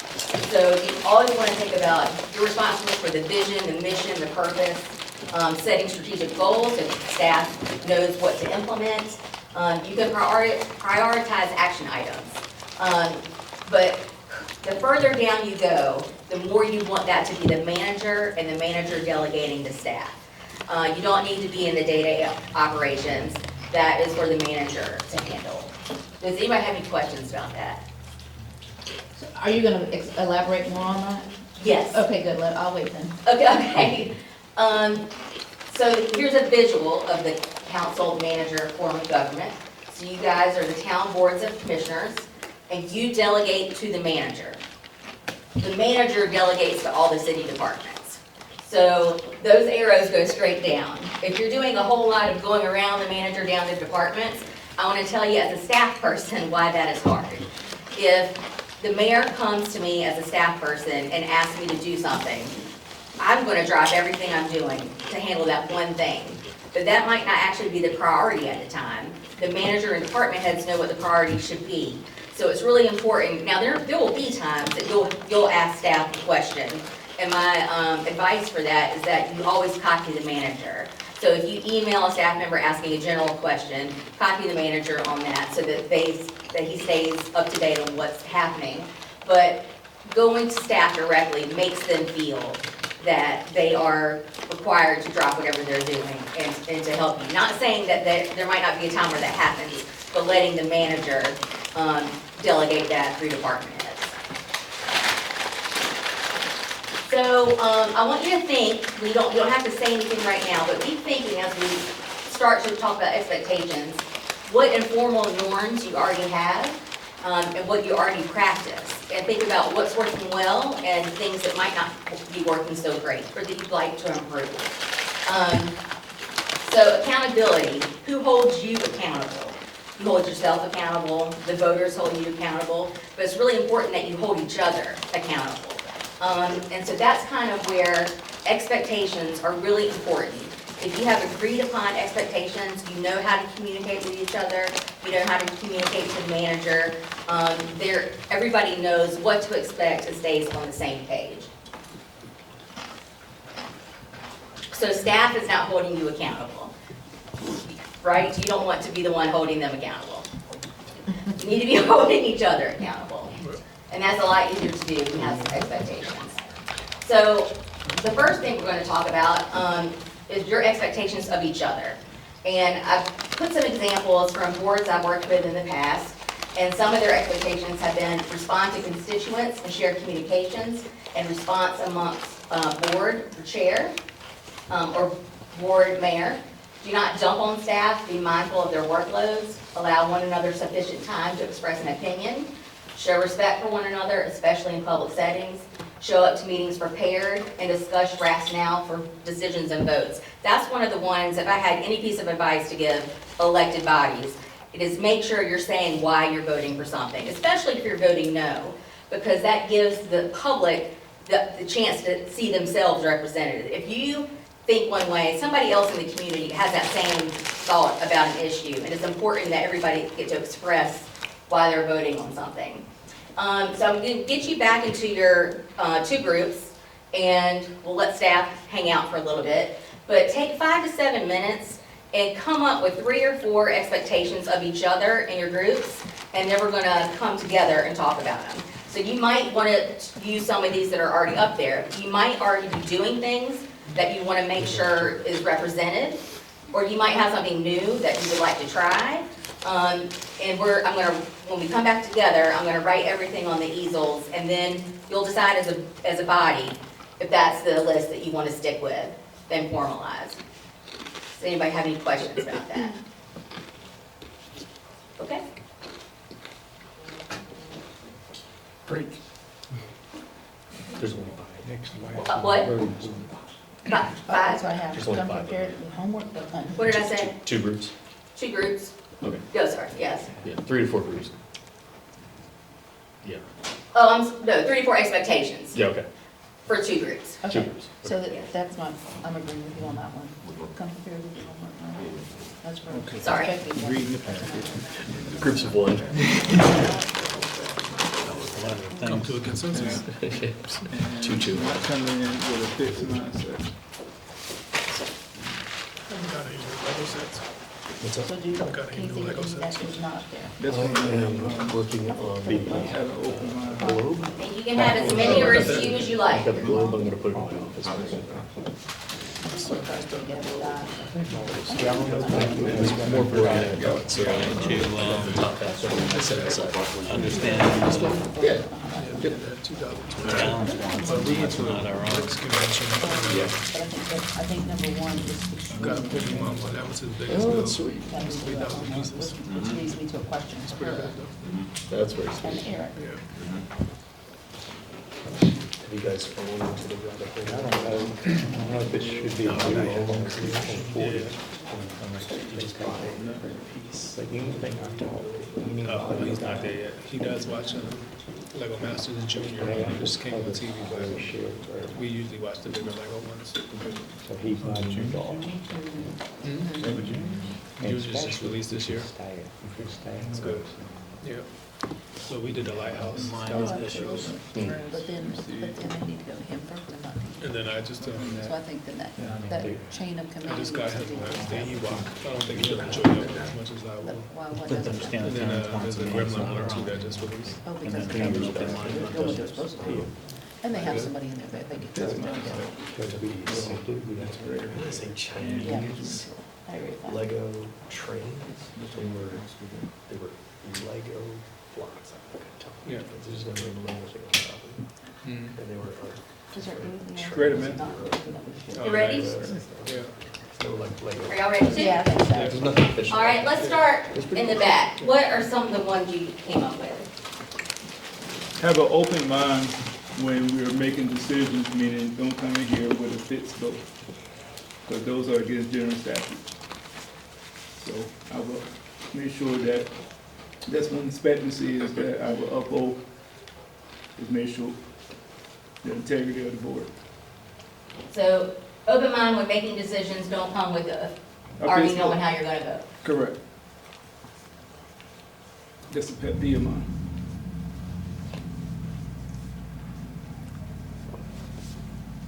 Hearing both sides before always works, according to general statutes. What else did you have? You can go with the one you had, sir.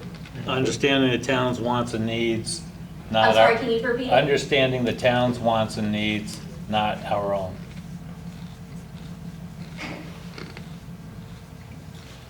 Town, you're speaking of citizens? Yes, Yes, sir. residents, yep. I think that is key also because it goes from an agenda to a vision. That's good. So understanding towns' needs, the residents' needs, and not your own. Yes. And you can put vision. Vision. Vision.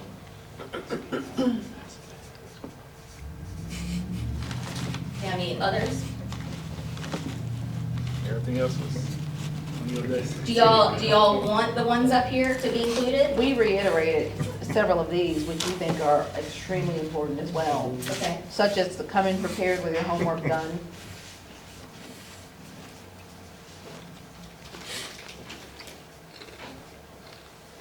Okay. Respecting each other.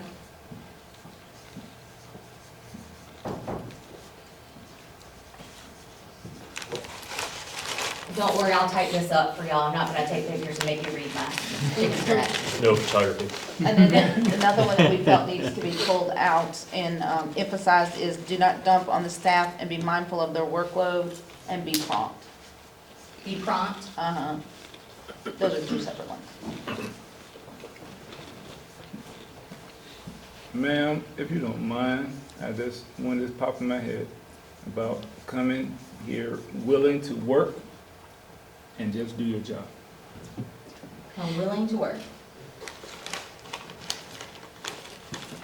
So I do have a question, which you're probably gonna get to maybe, about, so we come to the board and we have ideas that we campaign on that we'd like to see done. So how do we make that happen without spending time with the staff? Or do we spend time with the staff? Can you, is that part of what you're gonna talk to us about or no? So I would say if you have things that you want to discuss, Mhm. that you bring it to the mayor and to the manager Mhm. and determine, and Mr. Manager, you tell me if this is okay. But I would bring it to them to determine if staff is needed to discuss anything with you. Mhm. I would not have a ton of worry about having conversations with staff, with the manager involved, but I don't think that just to talk about something as a board, that you have to do a whole lot of work with the staff first. Are you just saying like if you want to get a stoplight installed, Yeah. at an intersection. You should be able to go to the manager and the mayor with that and decide if that can get on a future agenda. Got it. Is that, do you have the agenda process worked out that way? Yes, Okay. And So I would not, and we do get to this, I would say a great expectation for each other and for the manager is no surprises at a meeting. So if you've gone to the mayor and to the manager and said, I'd like this on a future agenda, that's not a surprise. Yeah. Staff can be prepared to answer questions, to know a little bit more about what you want. But coming to a meeting and saying on the spot, I would like to do this, can we work on this today? Yeah. That's not the best way to do it. Right. So then, can I ask another question? I don't know if we're at the question. Oh, yeah. part. Okay, okay. Ask all the questions. All right, so in preparing for our board meetings, Mhm. so if I have questions, then I may call Michael and say, okay, explain this to me, or what have you. So now I don't need to do that anymore? I think that's good. Because in the past, when things were, homework was not properly done, we were here till midnight. Uh-huh. And so if I need clarification on something, then I'll call or send an email, say, hey, just for clarification, what is this? I've done it before. Uh-huh. And so what do I do with that? Are you saying wait till I come to the meeting? No, I think that's part of doing your homework, is making sure you understand Yeah. what's on that agenda. I don't know if to call you and ask you. I would say, if you have the question, somebody else on the board probably has the question as well. So if you do ask the manager, it can be shared with everybody. So you want all our questions to come Yeah, through so you? if there's a staff member that's listed on the agenda as being the owner of the topic, and so you say Michael, that could be Michael McFarland, it could be Mike from planning. Yeah, About like a rezoning issue. If you have questions about it, just CC me on it. And Okay. then what we can do is just ensure that whatever that answer is, it goes out to everybody, because that may be answering a question that okay, could potentially keep it on the consent agenda, or make it to where we have to move it off the consent agenda and Okay. make it an actual item. But it just lets everybody know it's just more information. The Okay. goal for, our goal is to get y'all as much information as possible leading up to something being an open conversation, right, right? So that the time that's committed in the meeting can be about reaching a point of decision or ability to make an action. Right. Like, I don't want to see stuff continue to another meeting, because it just shows, like, when something moves, that means, oh, I wish we could have did something else for y'all to land it, because we always have stuff on the agenda that's waiting to be talked about, right? Or if there's enough questions, then we just make it a point of discussion, don't necessarily go into the meeting with the intent of having action taken, so that we can make sure the ample staff is there to be able to answer certain questions in real time. okay. And we're gonna do, we're gonna go over expectations for the manager, but also his expectations of the board. And I think that's when we can really nail those types of things down. No. Still fine to go ahead and ask about them now, but definitely knowing how, the staff prefers for the Gotcha. communication to flow, just makes it easier for you guys to know what to do to be prepared. Okay. And just a point of clarification that comes from, so majority of the time, the presenter on the agenda is the department head. The preference on my end is that it does not go below the department head in the department. Right. Right, and so keeping the department heads in the loop ensures that there's ample perspective on it, because sometimes when a staff member that is so many layers down, they're given something to complete, and it's very niche down, it's very specific, but they don't always understand the greater context of the ask. And so that ensures that you get the full answer with context on that. And so I just want to make a point of clarification on that, is that Okay. the department heads are the ones that they're pretty much trained on how to respond, and know that streamlines a lot of the communications with you. When do you get, when does the agenda go out? Do you have So it what goes day out you the have? Thursday before the meeting. The Thursday Yep, before the and meeting? we're working towards getting it out earlier than that. We did get it out to a week, but then the density of the agendas came back up, and so it slid back to that Thursday. But at the very latest, it's the Thursday before, so that you have a few days to read and get through the weekend. Mhm. Yeah. Okay. Yeah, I think your guys doing a great job right now with that. you're asking your questions beforehand most of the time and coming prepared, reading material, and that's the main thing. So I think you guys are doing a good job. I wouldn't change a whole lot, I don't know. I don't know about you, Eric, but I think you're doing a great job making the meetings very efficient. I don't think you see a problem with they doing that, do you? No, I mean, so we've been making, in the 3 years I've been here, when I first got here, the meetings were like 11:30. And I know there was an initiative between my predecessor and myself to how do we compress it. And so one thing that we've been doing is making the memos more informative, right? You don't just skip through a memo, you don't leave it up, you want to give as much context so that the memo captures the journey of an item and not necessarily this is what I need you. Because a lot of the discussion that would take place is how did we get here? Yeah. And so including those in the memos, I think help.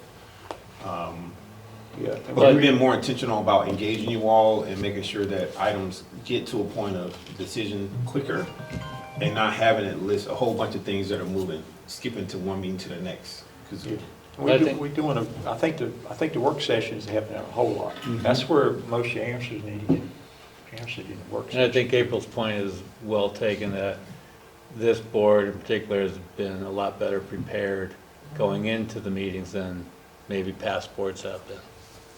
I think the work session helped that. I agree. Because, just about everything that we vote on goes through a work session. And we slate things for discussion now Okay, and not necessarily for action. for action. And so And that's what I our would work do. session is That's purely what- educational, informational. Like when we had affordable housing, it's a discussion on that. It's a discussion on this, a discussion on that, and not framing it to be a certain type of like, this is what we just want to hear your thoughts on the topic. Yeah. And that's helped out a lot. So that's what I would do if you stoplight thing. We create a work session, just like we're doing with the chickens and the sidewalks. And the chickens are the schedule. We're gonna take the chickens and the sidewalks. So it'll be chickens, rabbits. One agenda item.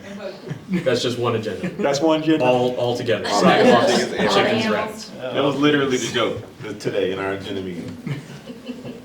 Do you have any other expectations of each other you want to have on the formal list?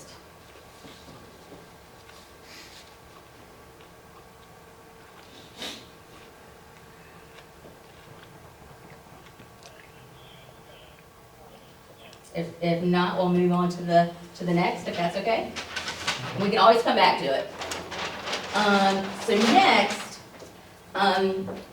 some boards have expectations of the chairs and the vice chairs, or the mayor and mayor pro tem. So some of the boards that I've worked with, expectations of the mayor, or anything that commits the board is subject to a full board review. Keep meetings on track and moving, help facilitate conversations among board members, liaise with the town manager, manage meetings in a way that allows all board members to be heard, and speak for the board, town, for formal events. So I'm not gonna make you get into groups anymore, just open discussion.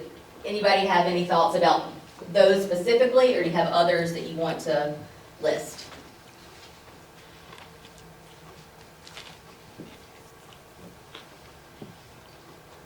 So just to be clear, your question is, do we have any new examples? Yes. New examples? New expectations or New other expectations. expectations of the mayor. Yeah, new expectations.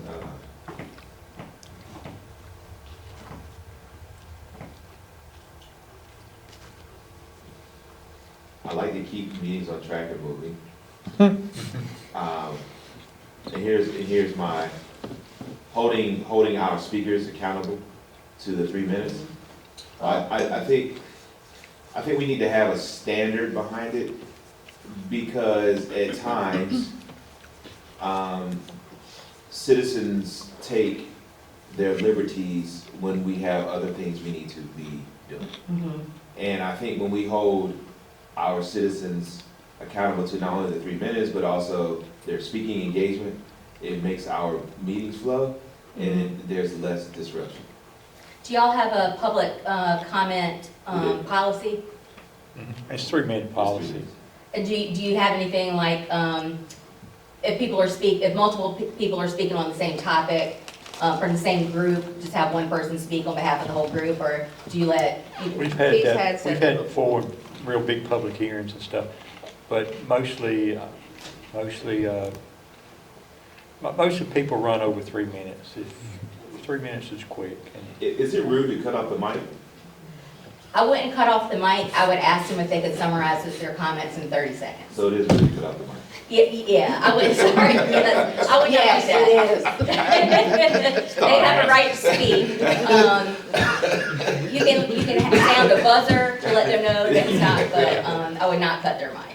Yeah, they can get kind of, Alright. I mean, you know, you're working for them, so it's hard to cut them off. I mean, I had one meeting a few weeks ago, a month or two ago, said, you won't win next election, you cut me off. I came here to speak, you know. So, you know, you have to, you remember that. So do we reestablish our speaking, our rules of engagement with the community every year? 3 minutes. Sounds is like a the battle. policy. We do it, it's in the meeting day when you sign up. These are the sort of things that evolve over time and have to get a certain amount of institutional gravitas. Mm. This is not a problem for the Raleigh and Durham councils. Can you explain to me But what they got gravitas 30, is 40 in speakers. 5 words or less? Right, and that means they have 10 times as many jerks, yet they hold to the time because they recognize it's not optional. No one feels that they have the power because of who they are to exceed the number, because they recognize that they're at a council meeting. Yeah. I think the difference is when I see them do it, you know, they go an hour and a half, 2 hours every time. They got so many speakers, 3 minutes apiece, they go in 2 or 3 hours. We may go 10 or 15 minutes at the most. We certainly could have a 4-minute time, and I know the manager's working on a clock. Yeah, I think we're working on The- the clock. I'm hoping we The can get. Toastmaster The clock Lite is an helps, I think. amazing, it's an amazing tool.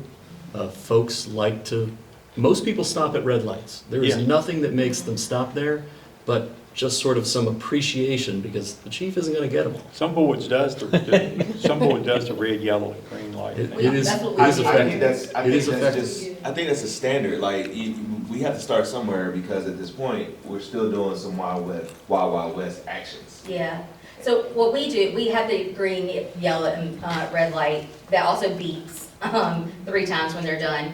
But our board for public comments, not public hearings, but for public comment, it caps at 30 minutes. And so if they're 3 minutes apiece, that's 10 speakers. If we have 15 people signed up, we say we might not be able to get to you, and then it's up to the board if they want to hear everybody. But we accept everybody's comments in writing. And they're included in the minutes, even if they don't speak, get to actually speak. So you can do things like that to try to get it to more institutionalized. There's no law that I know of that says you have to make it a certain number of minutes. You just once a month at a regular meeting have to hold a public comment period. And you can also have public hearing procedures as well. I don't know if you have any experience with boards playing around with the times, but This board has discussed adopting formal rules and then having a mechanism to suspend the rules in particular circumstances. As the mayor references, we have meetings where no one comes to speak at Oh. public comment period, yeah. which makes awkward taking time to explain the rules to the empty room, which is certainly not a problem in a larger town. But it is also, to Commissioner Long's point, one of the reasons why we cannot gain better compliance, because we aren't saying 3 minutes at every meeting. We only say 3 minutes when it looks like a lot of people are there, right? That's, because otherwise we're more casual. Yeah. And it probably would be better, and this is in the judgment of the board, to start making it an every meeting thing. Yep. And maybe it's 4 minutes. You what now? Or more minutes. 20 minutes per speaker. Give them 15. 20 minutes per speaker.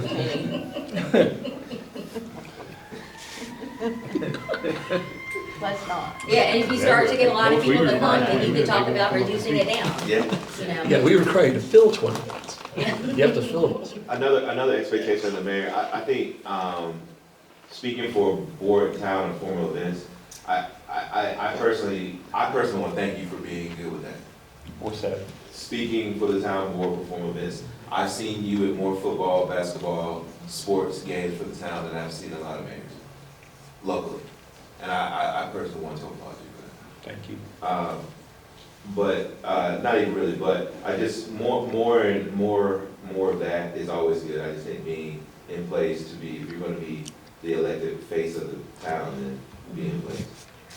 And these are things that, I mean, we're already doing, we just probably can do better. And then the last one is help facilitate conversations amongst board members. I think we do that now, but I'll always say we can do better. Okay. So just helping to set the stage of expectations around what you want to see happen, and then being able to discuss what can happen, or what will happen. And just open up those conversations, that dialogue. Again, we're doing most of this now, just ways that we can continue to build. Anything else?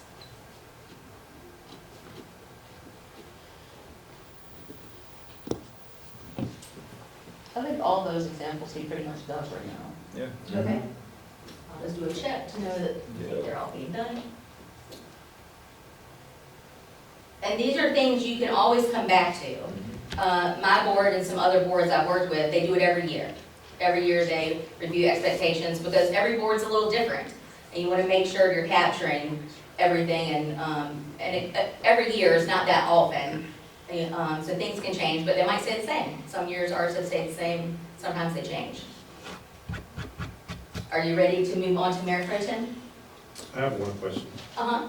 And it may be with the board, it may be in the mayor expectations, but when it comes to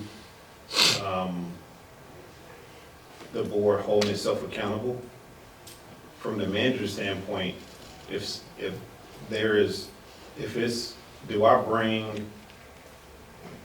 the best way to bring, like, something I may see either with a board or one person or two people to the board? Do I just go say, hey, Mayor Pro Tem, can I grab you for a meeting?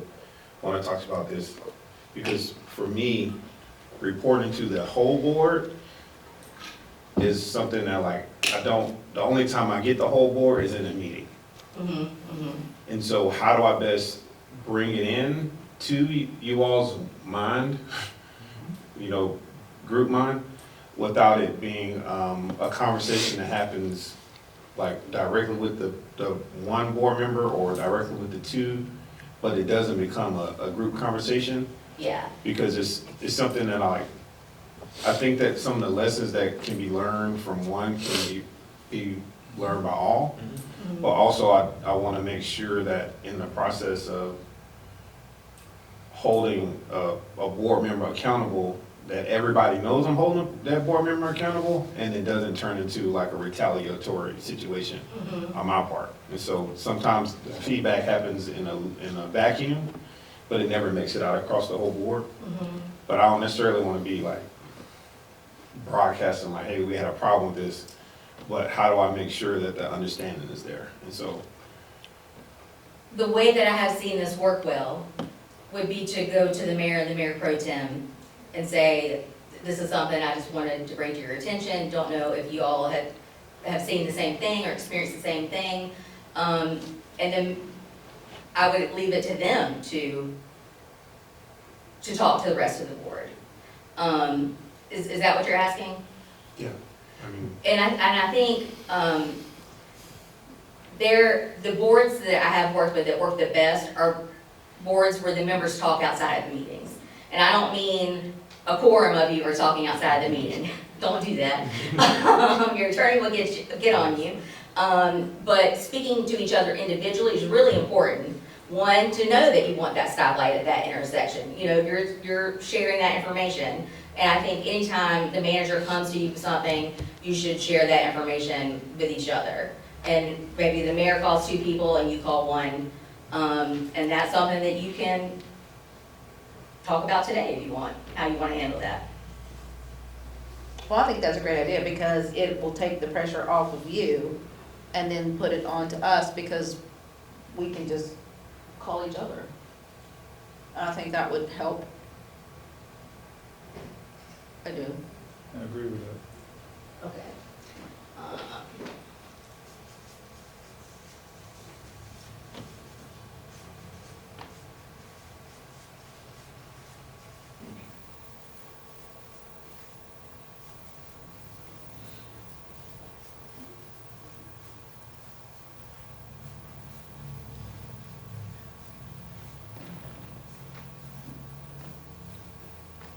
a common example of a board that is not functioning well, and you see this all the time around the state, is a motion made by a board member or a council member that seems a little bit like new business that dies for want of a second.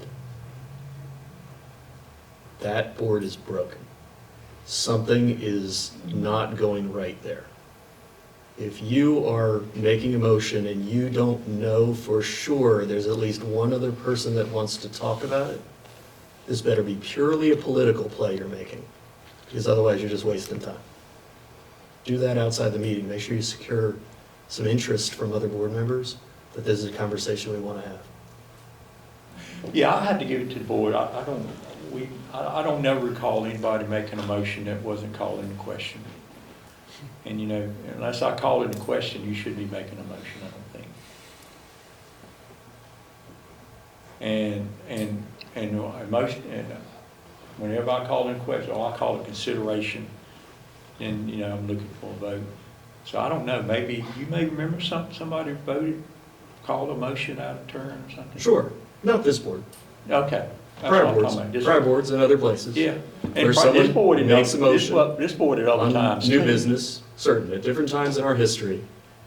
And the motion is appropriate so long as the speaker has the floor, right, but acknowledged, right? The mayor, they make a motion and there's no second. That tells me that that board member is either playing politics or they haven't done their work before the meeting. Because the second just means someone else wants to at least talk about it. They don't necessarily want to vote for it. But if no one else on the board even wants to talk about it, something's not right. I've had a board member who would not talk to other commissioners outside of meetings. They did not think that that was very ethical. And they did that all the time, made a motion, died for lack of a second, and they got frustrated that they could never get anything done. Yeah. But it is hard to get things done if you don't talk to each other. You need other people to discuss that with you. This town has had that. Yeah, and I also, and this was probably all been one of the expectations, is this current past board, did no one monopolize the time. I don't know who talked the most on the board. That's how close it was.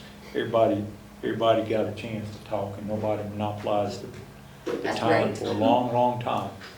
And that was unique by this last board. I mean, everybody kind of respected everybody's time. Don't you think so? And I don't know who talked the most. I don't know last. It definitely won't Paul. We have a mayor who has adopted the best practice that school of government recommended. I'm not sure that he knows that he did. But he draws in board members who have not spoken to speak on matters of business for which action is going to be expected. That's wonderful. So the idea from the school of government is everyone speaks once Mhm. before someone else speaks a second time. Mhm. There's a pretty basic parliamentary rule for small groups. I'm not sure that the mayor knows that that's a rule, but it's baked into his stuff. He brings everyone together. That's good. It is not like that everywhere. I No, know some mayors we only know that. acknowledge those that they like and don't ever let the Yeah, others speak. yeah. You're not recognized. You're not recognized. You've Do you seen that want one. any more for the mayor, or do you want to move on to Mayor Pro Tem? Okay. And I have to say, it is really nice that y'all are starting from a good place. This is so much harder if you're not starting from a good place, and y'all, I can tell that you work really well together. So some expectations for Mayor Pro Tem. Have close communication with the mayor and board on board matters. Be as familiar as the mayor with the agendas, and be prepared to conduct the meeting in the mayor's absence. We're weak on that second one for sure. It's only, the mayor pro tem only gets the information the other commissioners get on the agenda items. So that's something we'd have to prove on if we're gonna do this, Eric, somehow. Because that kind of starts involving you guys. I gave the staff more leeway with the agendas than a lot of mayors do. So, so they kind of prepare agendas based on feedback and stuff. But I think we're probably weak on that particular one. But would you like to improve on that? I think it'd be beneficial, Okay. especially if I can't be here one night, for sure. Be familiar with the agenda and kind of. How do you meetings have you normally? missed? How many meetings have you missed? None? Zero. No. It can happen though. It's always. It can good to happen, I mean, prepare. sickness can happen, for sure. I never had COVID, so, you know, that helped me a little bit. Actually, it was one time, sir. Huh? Actually, I thought about it. It was one time when Paul was mayor pro tem. I'm not sure exactly where you was at, but it was only one time. Was that a work session or a meeting? They're all meetings. Huh? And I can't recall. I don't recall either. No, you may be right. Do you normally have a meeting with the mayor to go over the agenda? Yes. So Most times. we just got into a cadence where we have a regular meeting, Mm-hmm.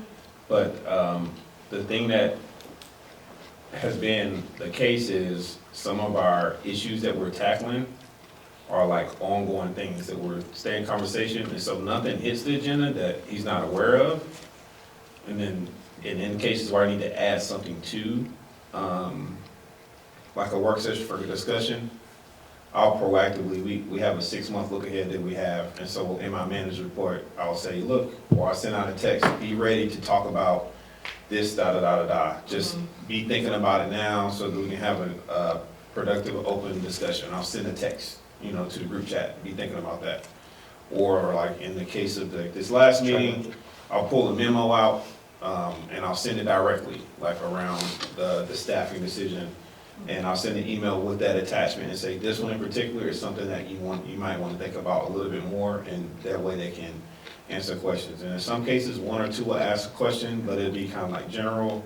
I've found that works because of like all of them have jobs, right? The mayor's the only one that's retired right now. Somebody might be retiring soon, I don't know. And so he's kind of ever present. And to catch their schedules is a little bit difficult, Yeah. but being more bite-sized and how the information comes out and being more incremental has helped over the last, I would say, year, 18 months, to where the dialogue, I always measure how prepared the board feels on a topic based off how much dialogue happens in the meeting, which is like the back and forth, you know, not necessarily having a discussion, but 3 years ago, it would be a lot of conversation, like a lot. And you could tell that it wasn't like a discussion. It was like, tell me about this, tell me about that. Well, what about that? Well, what does that mean? You know, for an acronym to come up and nobody know what the acronym means, is like our memo needs to be better, or the prior conversation needs to be better. But to answer the question, no, I've been trying to cater to it, how their availability. But I'm learning now that the consistent meeting helps a lot. And so a lot of like right now, we work off a list of concerns. And as one falls off, another falls on. Some of it is stuff that hits the agenda. Some of it is just like, we just need to get updates about it. And those concerns are shared amongst all of them in some form or fashion. But I think having the mayor pro temp in there will help give more context to it and help everybody feel heard a little bit more too. Yeah, we don't have many things come up, last minute stuff. Staff has, once in a while, they have a contract have to be signed quickly, or something to come up that we had prepared several weeks in advance for. And then sometimes the staff will not do their preparedness for the Thursday release and for the package. And we've kind of made a policy, Eric and I agree on it, that if information is not in the Thursday package, we pull it from the agenda. So we don't cover, and we've done that last couple months. We pulled a couple from the agenda because the staff, the board could get the information tonight in a meeting, but that's too late, I think, to really It is. review something, so. And that decision is something we made, and what it does is the staff's accountability goes up and down. And so, like with the planning item, there's an applicant that's like, I really need to get this done. But if they don't get it in, I'm like, you gotta tell them that they're not They up this missed it. month. It's gonna be pulled. And so now the people that are now the applicants are mad at you. I'm sorry, you know. And so, but yeah. So these are all good. Do you have any additional ones you want to add? So I'm curious, so I think because I just asked Mayor Pro Tem what was anything that stuck out for her, but I'm curious of this. The mayor does, again, a good job of being the face of the town. Should there be a balancing act? Should the mayor offset some of those things to the Mayor Pro Tem? Like, really, what should that look like in a good, successful relationship? Yeah, I was gonna mention that, Lynn, but that's not up there, but right now, the way we do it is the mayor pro tem, always go to mayor pro tem first. See if the mayor pro tem can fill in if I can't do something. Uh-huh. So, she gets the first invite. Mhm. A lot of times she fills in, I think. I Some- have a few things. yeah. Sometimes she says she can't, then I have to find someone else if they need someone. But, That's how we do it as well. I have seen some places do it where if and I don't know if y'all are, some boards the members are the liaison to another advisory well, we board have that, committee. we have that. Um, That's set in, yeah. So sometimes if it had to do with an event for one of those advisory committees, then the commissioner that was the liaison to that would be the one to do it. And that's exactly the way we do it. Because like Dan, he's the veteran, so anything veterans event, he kind of is the face of that, pretty much. So we have a You're liaison. already doing it. Yeah. Yeah, that's great. Does that answer your question? Yeah, but it's enough. Just have them on. Yeah. I'll write that down for us to talk about that. Anything else for this? Yeah, we're good. Okay. All right, so next, we're going to talk about expectations of the manager. And so here are some examples that I've seen. Motivate and direct staff, keep board apprised of town developments, emergent issues, provide the same information to all board members, communicate to all board members when one member has asked a question, minimize surprises, and work to implement board goals. So that communicate to all board members when one member has asked a question. I think we just touched on that one a little bit. Mm-hmm. Keep the board apprised of town developments. I think that's gotten a lot better on any emergent issues that we have, so that's good.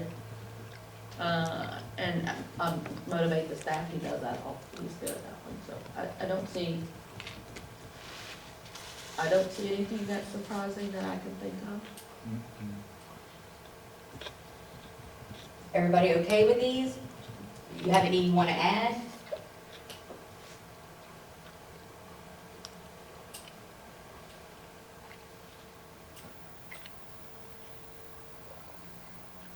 All right. I think, and Eric and I talked about this, and I'm not exactly sure. I'm not sure if we've kind of come to the conclusion, but prior to Eric, all of our managers, small town type thing, people could talk to the town manager, and town manager would talk to them, directly. As we get bigger, I know, You mean residents? Huh? You mean residents can Yeah, talk to the manager residents, directly? citizens and residents. Business owners. Mhm. And I think, they struggle sometimes. We've gone through a lot of issues here in the last 12 months with, Eric's time. He's been shorthanded, 3 departments heads short and all that kind of stuff. But I think overall that should be expectations. Do you, Eric, what do you think? When somebody comes in and I'm not in a meeting, I go right on out to the lobby.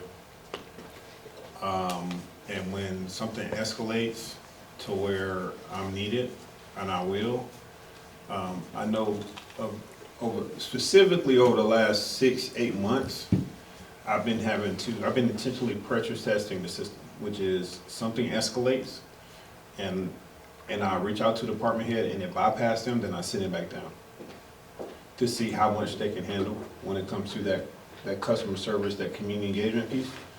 Because I think the way things used to go has empowered people to dodge hard conversations with community members and to be able to deliver information to residents that they may not necessarily like, but you have to help them understand. And I think the essence of public service is being able to help somebody understand something even if they may not agree with them.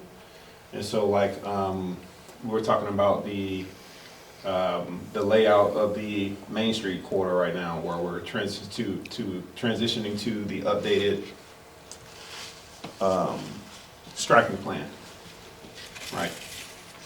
4 or 5 years ago, they said we want bike lanes on Main Street.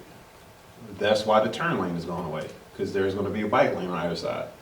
Well, now there's not enough stores to make a left turn, and so Commissioner Michael Paul is like, people don't like this thing. My response to him is like, hey, can you please connect them to us, because we would love to inform them of why the decision was made, right? And so that even if they don't like the fact that the striping plan is a certain way, they know it's not because we just decided to take away a turn lane. It's like the turn lane is not there so that there is a bike lane, so that we can promote bikeability, multimodal experience in the downtown corridor.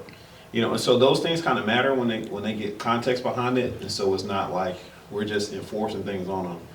And they think that decisions were just made in an instant, but they see that we're living today in decisions that were made 5 years ago. Right. So maybe we reiterate with that, I mean, not necessarily the decision that was made 5 years ago, but maybe from a town manager perspective, part of your town updates is to educate. Yeah, that's why I talked way more in the last meeting. Well, not just your updates, I'm talking emails, I'm talking newsletters, like the information that you're already putting out to the town in general. Maybe there's a section, because I think, me personally, No, we don't. I know we don't, and I think that information can be better That's been communicated. feed, yep. I agree. Because that right there takes a lot of fuss out of it. It takes a lot of sting out of a stinger. Is when I don't have a lot, I can't just go out and say what I want to say. But then when I'm educated on how it got there, then I really don't have a leg to stand on, and now I know. Yep. And I so, agree.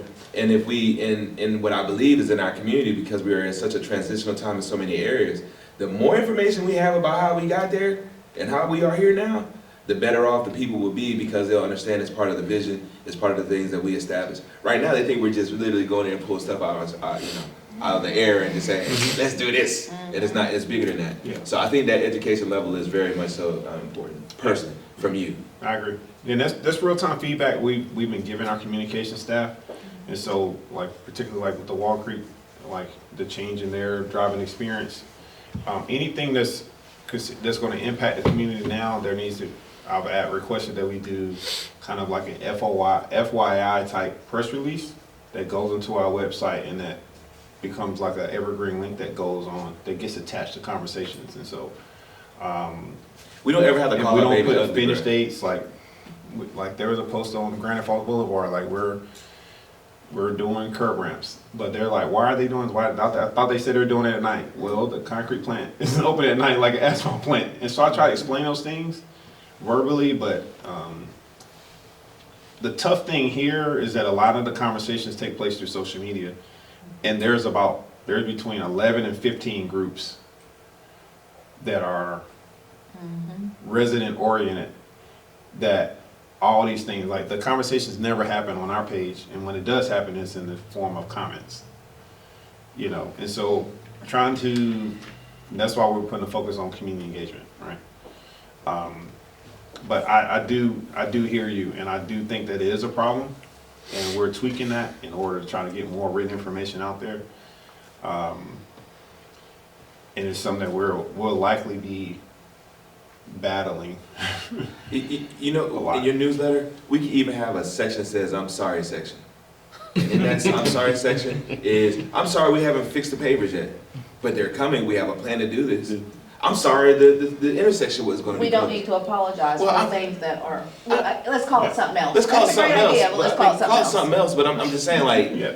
people, Understand what you're saying. people need as much data as you can provide them. Yeah. And then you need to show some level of empathy. So you're in the know. So you're in the know, and I got some empathy. You can call it compassion corner, I don't care what you call it. Just provide them something where, as a citizen, I have a one central place, I can see everything that I got a grievance with, and you know what? You might start something new in other towns.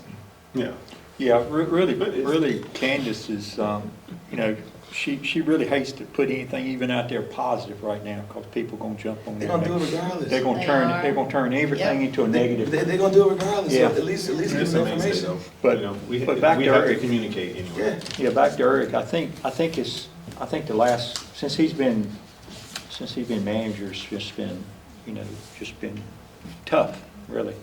With the Main Street closures, the main thing, and all the stuff around there, and then being shorthanded, and fire department merger, and a lot of things going on, and I've been helping them a lot, you know, a lot of things, you know, I told them, you know, I help them all I can. And, but I think overall, you know, at some point in time, you know, I think the phone calls will have to come to Eric instead of me or whoever the mayor is, because that's, you know, to get bigger, you know, sure. For example, even this past week, a guy from Wall Creek called and said, you know, I don't like you having a road closed here, and I can't drive directly to Publix. Why can't I drive to Publix? Why are you keeping that road street? It looks like it's connected and all. I don't know if I tell you about this. I don't think I did. And I called the developer and asked him, why are you keeping this road closed? He says, for safety reasons, they've got construction going in and out there. They just figured they'd put the main top on at some point and open it up officially. And I just called the guy back and told him the reason. I said, you want me to pursue it and make sure we take it to the board and see if we want to open the street back up or something? And he said, no. He said, I was just asking a question. So, Is you he know. calling you because he knows you? Yeah, he's a minister that comes up here and opens a prayer and stuff. Yeah, But- I mean, there are people It's that all call y'all time. by choice. It's all time, yeah, but it's all, They I never call. can't imagine the calls you guys get though. I get a lot of calls. I can't imagine. And there's some situations where there are residents that call you all the time and say, they have my cell phone number. Yeah, I And can't they have imagine calls you never guys. called me, but will escalate it. And then I'll go to them and be like, hey, why didn't you let me know? Well, it only gets done when they call. I'm like, you never try calling me first. But that's a perception that We they do, still, and that's why I try to ensure that residents know that but anytime I refer to formal channels of communication, people think they're getting stuck back into the grinder. But they don't understand that that's the quickest way to get to certain yeah, answers, right? and we're still a small town, you know, like myself, and I think the board too, you know, everybody has our numbers. Mine is out there on Google. You can Google and get my number, call me, text, call me anytime. You know, some mayors not like that. You gotta go through the website and put why you want to contact the mayor and then call Call the me. clerk. Huh? Call the clerk, don't call me. Well, some of them don't do that. You have to fill out a little information thing to get contact with the mayor. Yeah, So, we'll be like that one day probably, but not today. your clerk is always your chief education officer, in my opinion. They are the point of, I mean, they bridge so many things, and so your clerk is very important. Eric, are you okay with these? Okay. I want to make sure, because we're getting close to time, I want to make sure we get to the manager's expectations of the board. And these are just some examples. The board should consult with the town manager before major policy decisions, not at the meetings without a heads up, no surprises. Unexpected requests at board meetings should be referred to staff for review. The town manager reports to the full board, not to one member, and request staff work through the manager, and the manager will delegate through department heads. So how do you feel about those, and are there others that you would like to add? No. I like these.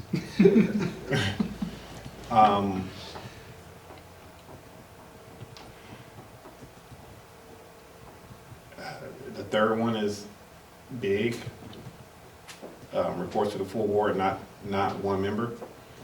and I think I frustrate some of you by knowing I need to take it back to the board when I think it's something that, so I think I have an internal measure of like how big the ask is, and I kind of say, is it going to change policy? Is it going to require a lot of staff time? Is it inside or outside the budget?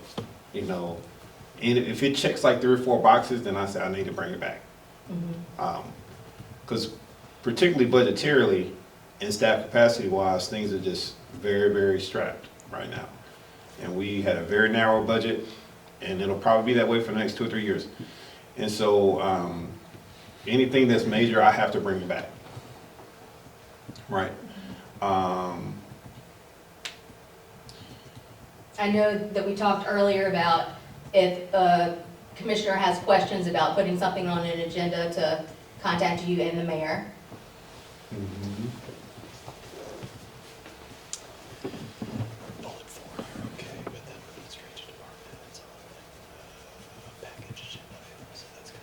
Yeah. And then also, if you're trying to follow up on agenda packets and information it's okay to email the department head and include me, CC you, yep. and not below the department head. Yep, and I've informed staff recently because there have been like Commissioner Villa sent an email, and he sent the email with 4 questions in it, and he included 3 department heads. And I saw it and I was like, all right, cool. I had to go to them in the department head meeting. I said, when you see an email like that, you reply with the answer. Don't wait for me to ask you the question that a commissioner always asks. And so like I get so many emails and I'm like, all right, cool, they'll respond. I'm like, no, they're not responding. And so that was a level set that had to happen too with the department heads, is that when you see that, you either go ahead and send me the answer so that I can consolidate them into a response, or you reply directly and then include myself and the department heads on it as well. Because that's something that streamlines communication. And so there was a mismatch in expectations on that, but they're coming from, I see items that you all communicate about also in buckets. If something is an existing topic, it's old business, and it's something we're already been talking about, that's not new. Like, we're already working on it, give an update on it. Right. And there's a list in my mind that is on that list, right? And none of the things that were in that email were something that they could not have responded about. There's like, well, I was waiting on you to prompt me. And so, but we're overcoming that, right? But I do think CC&E is fine. But it only comes into when it's like new business or new effort or a new initiative. Those are things that we kind of have to work through, because particularly in a situation where it's something that is not in the budget, is not in this, they feel like they have to make it happen simply because you asked. Like, well, I cut my event budget because I had to put this. I'm like, what'd you do that for? And I won't hear a thing about it. They start moving around. They got budget transfer, budget amendment forms floating around. I was like, what did this happen? Where did it come from? Well, you know, it costs us much money to send out these mailers on that. I'm like, why are you sending out these mailers? And so those are things that we have to be mindful of. And I think you all being mindful of the weight you carry with staff, and that you're never going to get a no from a staff member. Like, there's all balance. There's no check. Like, they're not going to check and balance you. Be wary of the bystander phenomenon with the department heads or the staff generally, or humanity, I suppose. If Commissioner Vilga sends an email to 3 department heads, no one will respond. Nope. If he sends an email to 1 department head, his chances of a response are greatly improved. But everyone sees that it went to 3, someone else will field that. Yeah. And I would say the only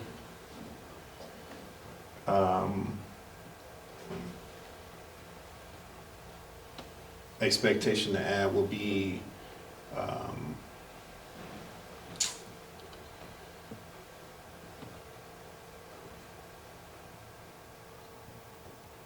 if you all talk more with each other, that'll help me communicate better with you all.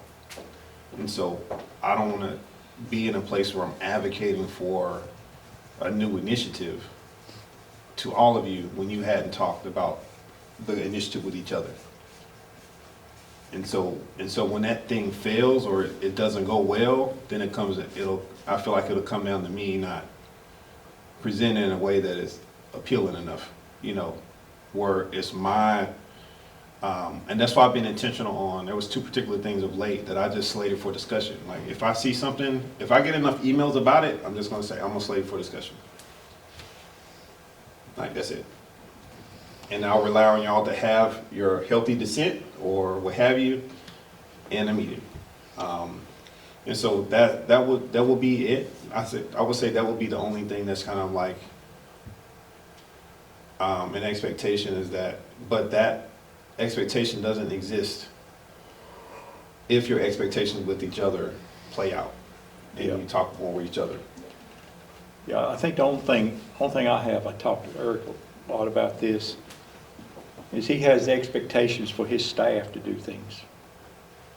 And I don't expect I hold Eric accountable. For everything he knows that. I talked to him at home 100 times. Yeah. I hold him accountable for his expectations. He expects the staff to do something. If they don't do it, he's accountable for everything that they do or don't do. Yeah. Because you just told me I couldn't talk to the staff. I'm not part of the staff, so, my expectations of staff don't matter. Right? So he's accountable, I hold him accountable, and he knows that. I hold him accountable for all that stuff. But I give him good feedback. If I hear someone on staff, I'm the first one to tell him, say, Eric, I just think you need to know this. I don't know if you need taking action on it, I've told you that. I just think you need to know it. If it doesn't change, I keep hearing, I tell them again, don't I? Till I quit hearing the buzz out there on it. And I think that works, don't it? I do that all the time. I tell my manager all the time, I heard this in the grocery store parking lot today. I saw this on somebody's social media page. Like, I know staff are keeping you updated as well. And it's important to have that back and forth feedback. Yeah, it's a lot of noise, like, and I Somebody's don't want noise you on ever the think, street. you're not getting, I don't want you to ever think that that's something that's unwelcome. No. Because it's so much noise, and for me, it's like you hear something once, it's like, all right, it might be something. And then, if something's there, like, there's a lot of stuff there. But is there something there? And when it comes from you and a certain thing, I'm like, oh, there's something there. Because you hear a blip, and it's like, all right, cool, But sometimes you kind of have to let stuff cook a little bit because there is so much noise. Sometimes things come up and then they just dissipate. And other times they come up and when it's up, it's stuck.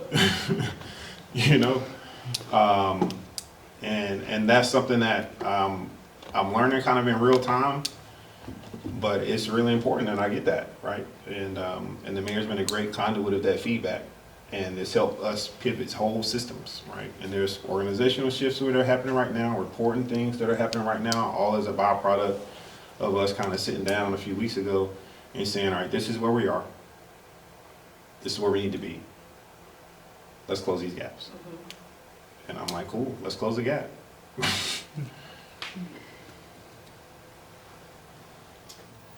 Any other expectations we didn't talk about that you think we should have, or do you feel pretty good about the list that you came up with? Expectations of the town attorney. I was gonna add that, but I was worried we wouldn't have time. Man, I even had Yes. started Could I add one more thing? Uh-huh. And so I've worked with a lot of local governments in my career in the private sector as well, but I would say that the requirement of the board to, as residents and as board members, to make sure that they follow all of the rules of the town as well. If they are participatory in town events or things that are going on with the town and they don't abide by the rules, it puts the staff in a compromising position to have to answer questions why aren't the rules being followed consistently for all residents? Do you have an example? Yes. Yes. But I don't want to do that. Okay. Wasn't sure if I was understanding all of it. So you but- say like an abuse of power? Everything, and when it comes to like policy, will be interpreted by a frontline staff member as an abuse of power. Be it registering somebody, trying to force a registration, pivoting on reservations for events, how you use a P card. Town policy. What goes on travel, what is travel, what's considered to be, they're gonna, staff, whether it's, even if it's something that should not be purchased while you're away on a trip, staff is gonna find every way they can to try to make it look like something that should be, because they don't wanna come back and look like, you can't get your money back. Your whole trip, you can't get your rental back, like they do not want to disappoint you and find themselves in a situation where they have to be the one to tell you no. Yep. And that you're out of line.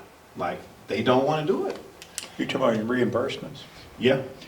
I And have so it's a not- list, I mean, I don't think I throw those out at a high level It's easy. because I'm running through a list of like 5 occurrences, 6 occurrences of mine that just kind of come to the top. Some have happened a lot, but most recently there have been like 2 things that have like imploded, like and I can talk to you all in the, like directly, so speaking generally, that kind of blew up a work team. And it's like, we don't know what to do with this, like, and they're like boiling, scared, mad, angry, and all of the above, and I'm like, I did not know that. Yeah, it can't be me, because I haven't had a reimbursement check since I've been mayor, I don't think. Yeah, but I just don't- that piece is something, but the big thing about it is, there is the experience in real time, there is the policy thing, but there's also the perception that staff has of you that I think is important, that, if the minister in me says, protect your witness, there's a level, there's a pedestal everybody puts you on, that when you breach a policy like that, it can take you off the pedestal, and that, I can't control how a staff member treats you after that.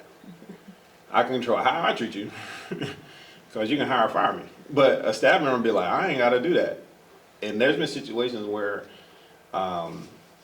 particularly when I first got here, this is with the old board, using as an example, there's perception of commissioners kind of coming down so hard that these staff members will not respond. They will not do anything they do, and so the director will end up having to run it with stuff, because they're like, I'm not touching nothing that person touched. I'm not touching nothing that person asked for, because if they don't listen to policy and they think they can do whatever they want to do, What's and the then it turns to a repercussions? thing. What are the repercussions? I don't know what the repercussions are. What are the repercussions? Because if you're out of line, you need to be dealt with, Yeah. according to general statutes. And so, but that's a very good, Town attorney, I got a question. it's a very good thing. I think But it's that's- always important for board members to realize you're not just being an example to the residents. Oh, I mean, You're equal being an opportunity. example to staff too. And we catch follow certain the things, policy. there's certain things where I'll talk to Dave, we'll be like, hey, we can't do that according to North Carolina general statute. And whenever we say general statute, we say GS or NCGS, it typically sticks. Yeah, if you're getting general But when statute, it's like an administrative policy or a personnel policy thing, it's just like, it don't have as much weight as a North Carolina general statute, because it seems like it's a preference or it's optional.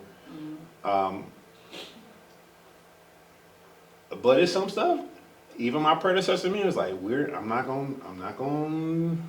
bringing that up, man, because I'm not bringing that one. We're gonna let this one Is that what it slide, is? and we're gonna try not to let it happen again, because sometimes in a moment it can be a little spicy. So has this come up since your tenure? Oh, yeah. general statutes are general statutes, Like- point blank, period. They're like uniform Yeah. code of military justice. You uphold those things. If not, that tests your character and integrity, and we're not gonna allow that here. So it need to be dealt with accordingly to general statutes. But it's not always general statutes, sometimes it's town policy. And policy, Keep in and mind state that policy. the statutes set the floor for our behavior. That is the bottom. You can't go below that, but it isn't what the expectation is of an elected official.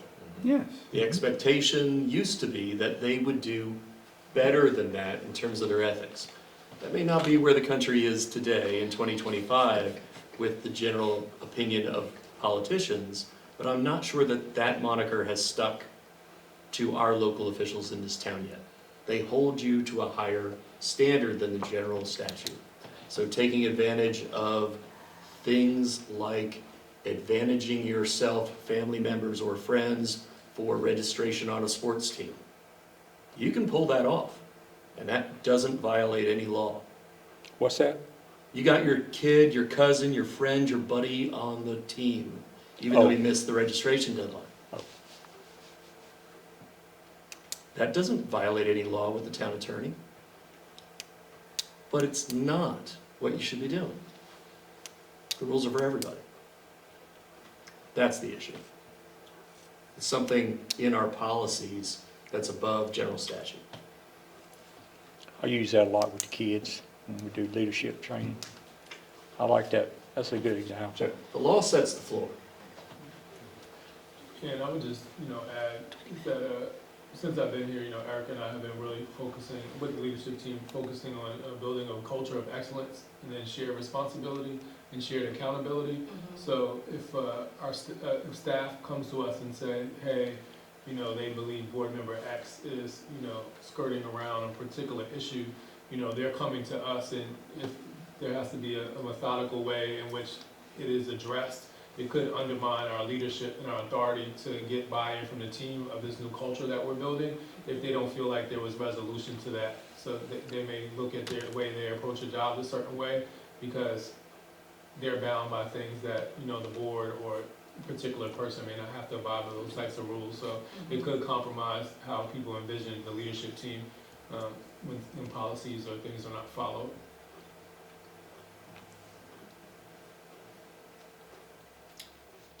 Well, I think y'all were already in a good place when you got here today, but you've done great work, and I think it's really important that you have these in place so that you can hold each other accountable and making sure that you're efficient and effective in how you do business. So I will turn it back over to Cole. Thank you. Thank you. And great job, Lindsay. And the mayor asked us to end at 8, which is not possible at this point, but we can wrap things up pretty quickly. So I'm going to call your attention to a couple of things that I can make available to you after we wrap up the meeting. We've talked about expectations. I have some examples from other communities in North Carolina of evaluation policies that can be used for a mayor, a clerk, or an attorney. So if you would like a copy of one of those examples, just find me after the meeting and I'll share that example with you so you can look. I really encourage formal evaluations because they allow for that direct feedback. Not just in terms of what you should be doing, but having clear expectations of what the board values in a manager in terms of integrity, in terms of their public-facing work. So I have evaluation forms that you're welcome to look at, and I have printed copies for you. I also have communication policies that you can look at. These communication policies can set a formal standard for communication in terms of when do I contact the city manager, when do I contact the city attorney, when do I contact department heads, what's the procedure for that? Because people roll on and off boards, and just because things are working well now, you want to keep them working well, so a formal communication policy can do that for you. I've got 3 different policies that you can look at if that would be helpful, and if that's something that you want to consider. So I've got evaluation policies, I've got communication policies. The last thing that I was asked to talk about is dealing with difficult vote outcomes. And does anyone know what school Michael Jordan went to? UNC State. Not quite, but they had some pretty good years with Jim Valvano, and they were just in the Final Four. So so I could have put DJ Burns up there if he had a different quote. But a lot of times when we think about votes not going our way, we see this as a personal failure. We internalize that as something that we didn't want to happen, and we focus on protecting our ego. But if you think about somebody like Michael Jordan or somebody who's wildly successful in their field, they have failed over and over and over again.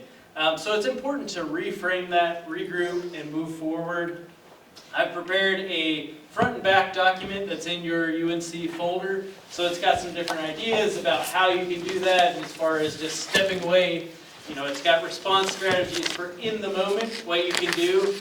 And then there are some broader questions that you can ask yourself once you've moved away from that reactive stage, where a lot of times that's when we say things that we regret.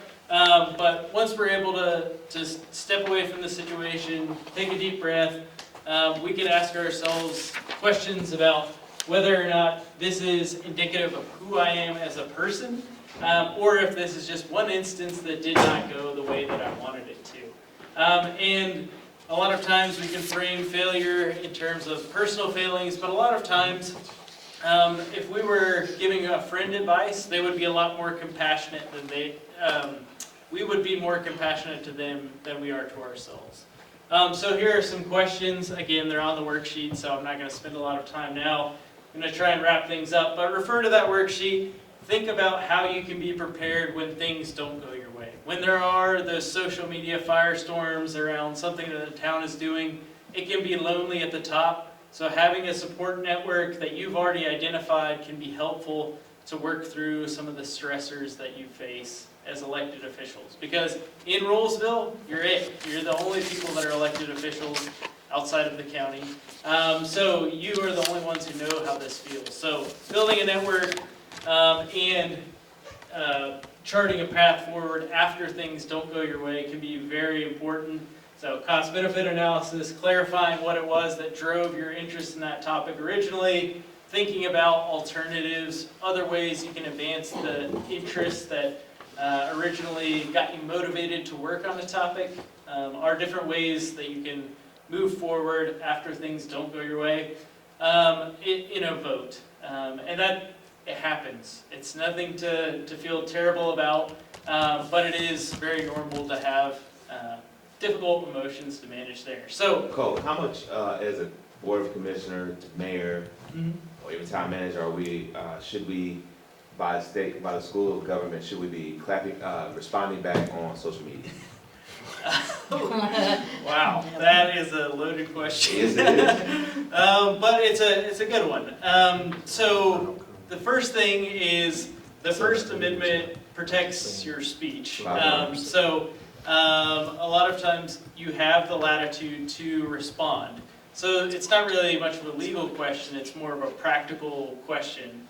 And I will say I have not seen it go well for a lot of people who do directly respond to comments, but I will share another more helpful example. So what a lot of counties and municipalities have done is they have adopted something called citizen academies, where they'll bring people in, show them how local government works, or get them exposure to different departments and things like that.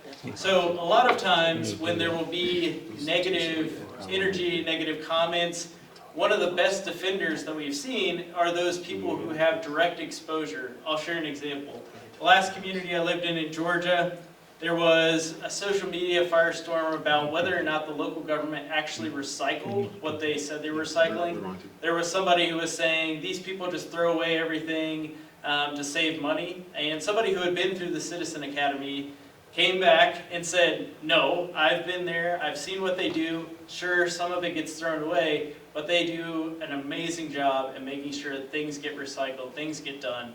So having people, having citizens who can respond on your behalf is sometimes the best way to approach that. There are instances, sort of like what you've described here, where when things start to gather a lot of traction, it is really helpful to put out a public-facing statement. And there's nothing wrong with inviting people in who could be negative towards local government to have a conversation. So if you have 11 community groups, prior to working at the School of Government, one thing I did was strategic planning. So when you map out who those stakeholders are, if you can get somebody from those groups into your sphere where they can share information, where they can ask questions, a lot of times that leads them to feel empowered. It feels like they are part of the conversation. So sometimes the best way is not directly through social media or even through a newsletter, but it's through bringing in people who have an open mind, they're willing to listen, but maybe they have serious concerns. What if I create a ghost account and want to clap? Yeah, I think it was Mitt Romney who had a Yeah, ghost and account. his wife was running it. Yeah, exactly. Mitt Exactly, Romney. yes. No, seriously, his wife was running it, Wow. and she was clapping back hard. Wow. Yes, those things tend to find the sunlight. From a school government perspective, I'm not going to advocate for that. Okay. He's policy neutral, though. There you go. Yes, Thank you. yeah, sure. There are pros and cons to that approach, but I guess would be the diplomatic answer to that. But any questions about approaches to dealing with difficult votes? I know social media can sort of be the most difficult aspect of negative outcomes, but any questions that we can address? Yeah, I will add, so we're partnering directly with Leadership Roseville for youth. This year, they were partnering with the Chamber. A conversation that Steve and I had with the director of that program is that she worked over the next year to take that and frame it for adults and then become a civic academy or so that we can help to build community advocates. And so that's something that we had already got a proposal from her about, because I realized the importance of that and being able to find those people that could be future Board of Adjustment members, planning board members, just general community advocates to that can be the voices of reason in those different, as they will call bulletin boards, called social media for us. And so that's something that we had already started planning for and wanted to pilot that in the spring. And so that's something that we'll be pushing for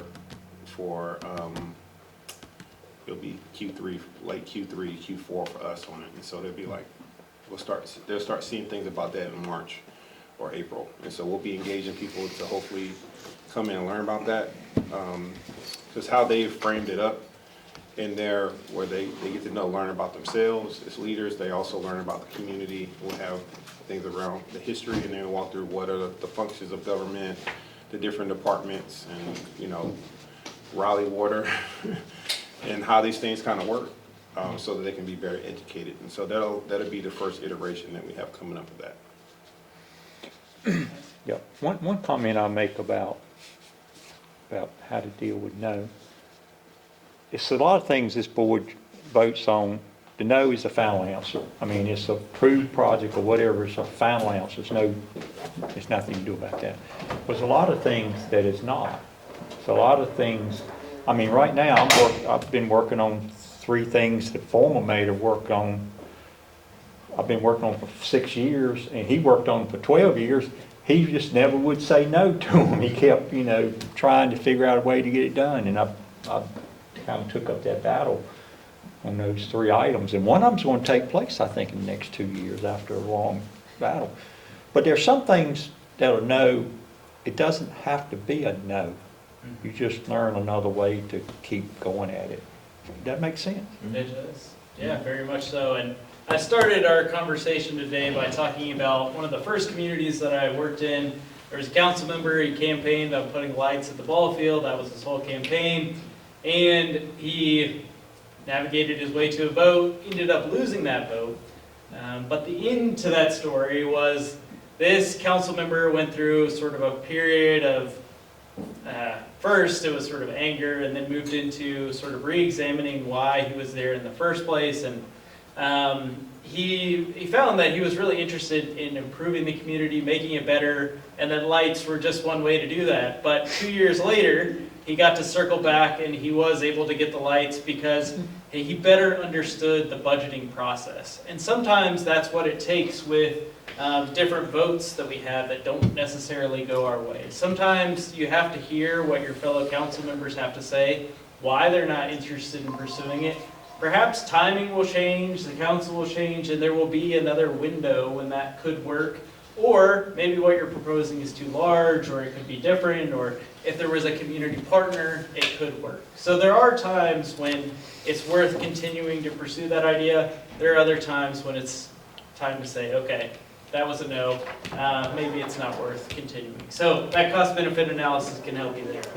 One thing I'll say about your light example is, and I think it's one of the school government things, some campaign things, training stuff, is you should never campaign on one issue. One issue campaign person is not a good thing. If you win or lose the no or get the yes, it's over with. Everything he was campaigning on is done, yes or no. So it's not a good thing to be a one issue person, Exactly. And usually that doesn't appeal to a lot of voters, but elections are That's funny true. things. Yeah, That's things can happen.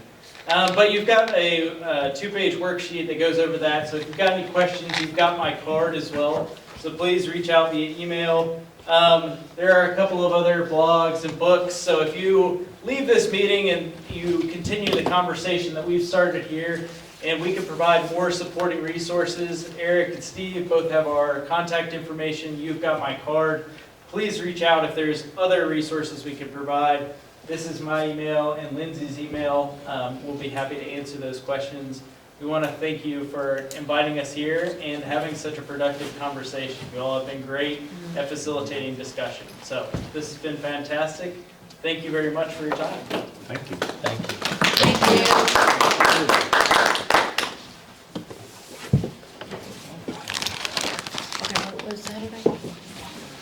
Sherry's grand opening, Sherry.